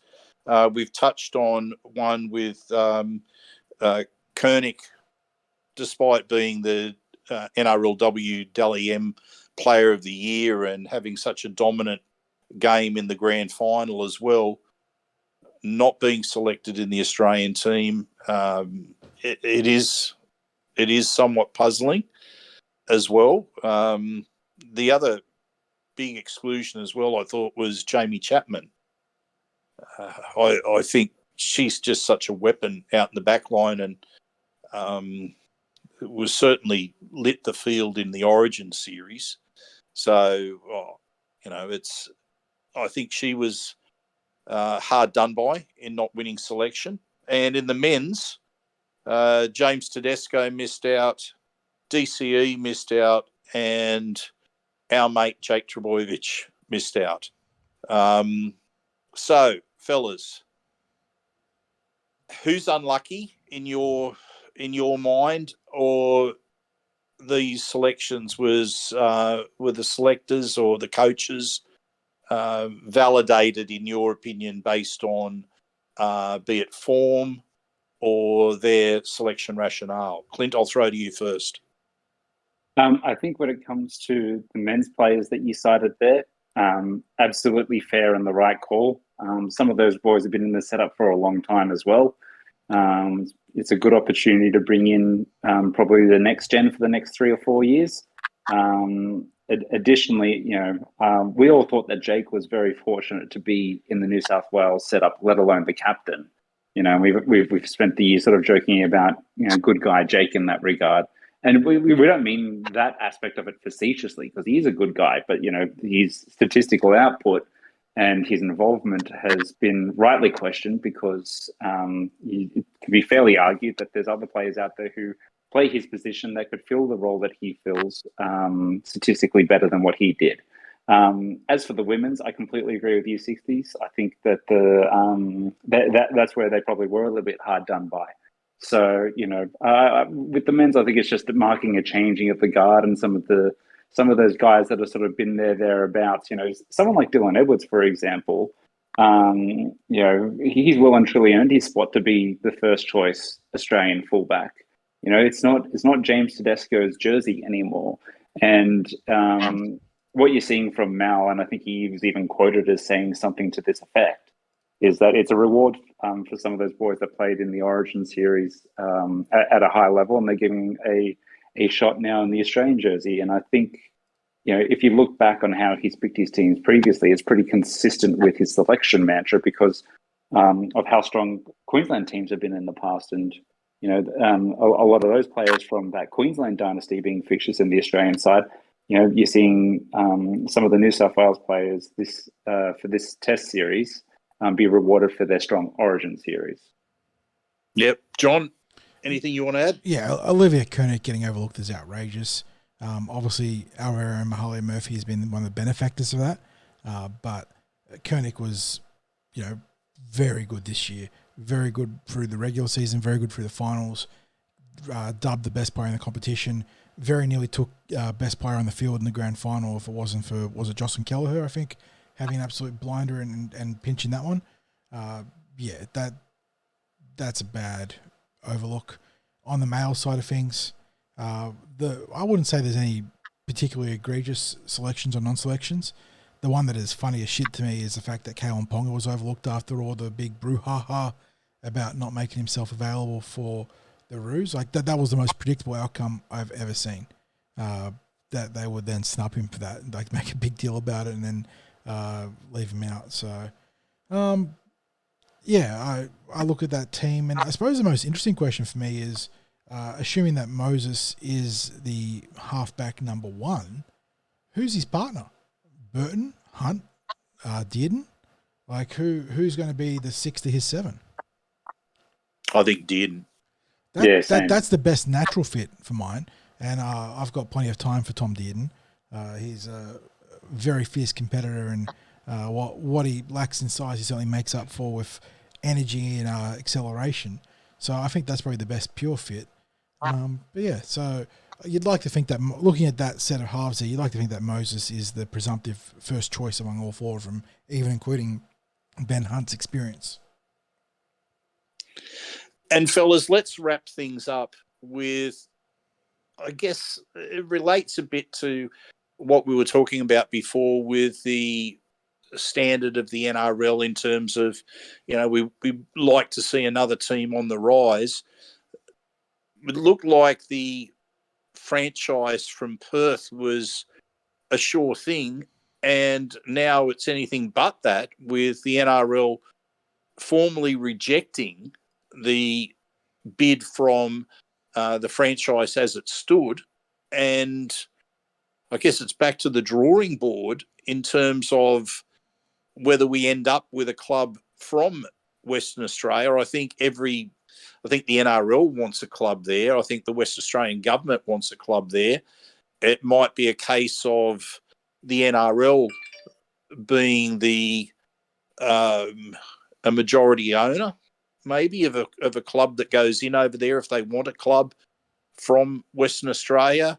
John, have you got any opinion on what's transpired or what's likely to transpire? It was definitely a surprising headline, and since then there's been a bit of a blitz on social media by the Western Australian bid to stress that this is just a minor setback and that things are likely to proceed anyway.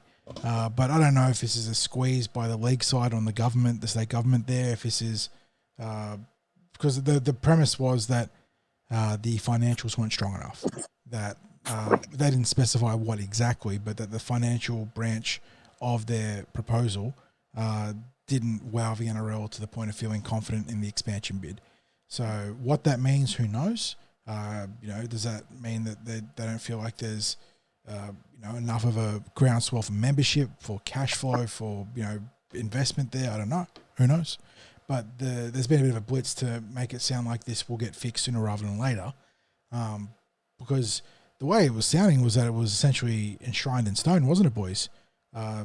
Strong. Yeah. I mean, to the point where Brad Arthur has been strongly linked as a not signed, but all but signed coaching choice coming into the year before they would have to start playing, because obviously you need to be recruiting ahead of time.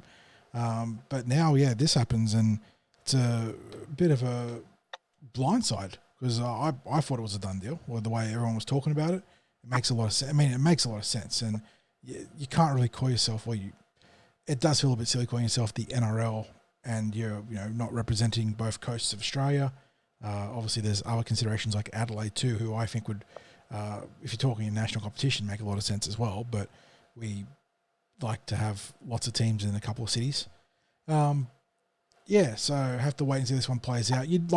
Surely something gets fixed. I don't know what the basis of the financial situation is there, whether it's legitimate. Whether it's legitimate, that's a silly thing to say in that context. Clearly it's not just like a squeeze from the NRL. There is some work that has to be done. But we haven't really been given the details, and until then we're just guessing. But this will get solved, surely. It makes too much sense to have a Perth franchise. The benefits on the TV side of things, boys, being able to have that late night game, it's huge for negotiations. It's just something the NRL will need to get done, but obviously do the proper due diligence. So can't really be upset. Hopefully it gets figured out, and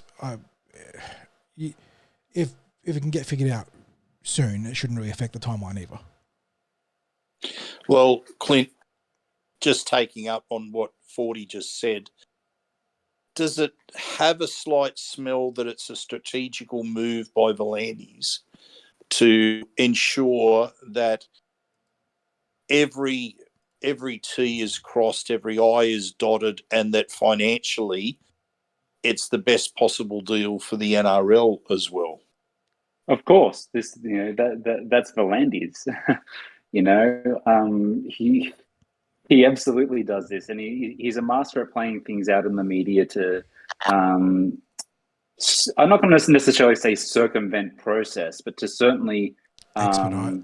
agitate and work towards the outcome that he wants. There's an old adage, and anyone who's in any form of senior management in any office-based environment will have heard this. But you never go into a boardroom without knowing the outcome beforehand, or you never go into a board meeting without knowing the outcome beforehand. And I liken that saying to what Volandis is doing here with the Western Australia or Perth Bears bid, because he obviously has his criteria as the representative of the NRL and the chairman of the NRL, what he wants to meet. And if he's not going to get what he wants at the negotiation table, then he'll play it out in the media. And there's certainly public sentiment towards the Bears from the old contingent of North Sydney fans. There's the public sentiment from Perth Rugby League fans who really want the team back in the NRL. And then just for the neutrals that are involved, we all think that it makes good commercial sense that if you're going to expand, to go to Perth because you get that different time zone. They should have corporate dollars over there to make them successful or competitive, I should say, from day one. So there's a lot of things about it that make sense, and it's wise of him to play things like this out in the media, because that's how you that's how you inevitably force the hand of maybe the opposing forces that might not be playing ball with you straight away. And I think one thing that you have to say about Volandis, and we've been critical about rule changes and a few things about the fundamentals of the game, and but when it comes to the financials of the game, the NRL is probably at its strongest point that it's ever been. The clubs get enough money now that from their NRL grant, it covers their salaries, a lot of the expenses. If you own a rugby league club, you can now make a profit out of it because so much of it is covered via an NRL grant. And that wasn't the case before. You'd wondered why anyone would want to be privately investing in an NRL club before, but now it's at that point. There's been talk about buying the English Super League by the NRL. It's from a financial, and we're exploring different areas like the trip to Las Vegas. I mean, that's we don't see that as a way of expanding the game in America, but it's at the very least it's a damn fine promotion for round one. Gets all the media attention in Australia and in the sporting landscape here, and if it ends up with the added benefit of getting extra eyes on the game overseas, well and good. But it's certainly meeting the mark in terms of the interest and the sponsorship that's being generated as it is. So, I would have to guess, as you said, John, that this will get sorted, and it's really a case of will it affect the timeline? Probably not if they do get it sorted. Well, fellas, that takes us to the end of this podcast, and wouldn't you know it, I think we've gone over an hour again. John, what are we coming? There was a brief moment where I had hoped that would be under an hour, but then we started prattling on. And it's an then hour, we talk about the grand final. Hour and a half. So, Oh, there you go. Okay, fellas. Well, at this point, thank you again for another fine podcast. Thank you to our listeners for tuning in. Don't forget, we're going to be here all through the off season. It might only be once a week with the podcast, but we will get it out there, and especially when we've got the Pacific Championships coming up, We've got the Eels pre-season starting. There'll always be plenty for us to talk about. And I think the player market's going to go, going to hit some interesting times. Well, that's all I'll say. We're less than a month away from people being able to sign legally for season 2026. So it's going to be spicy. Mm-hmm. Yeah. So the games begin. There will be news around on the Eels front. You can guarantee it. I mean, we haven't got a full roster for a start, but I think there'll be some news coming up soon enough. So stick around with us and to our sponsors, Star Partners Real Estate, Auburn, Narellan and Parramatta. Thank you. Again, no matter what you're listening to this podcast on, if you can do a like and subscribe, we greatly appreciate it. Helps with the metrics, helps to get the content out there to as many fellow Eels supporters as possible. And fellas, as I always say, go you mighty Eels.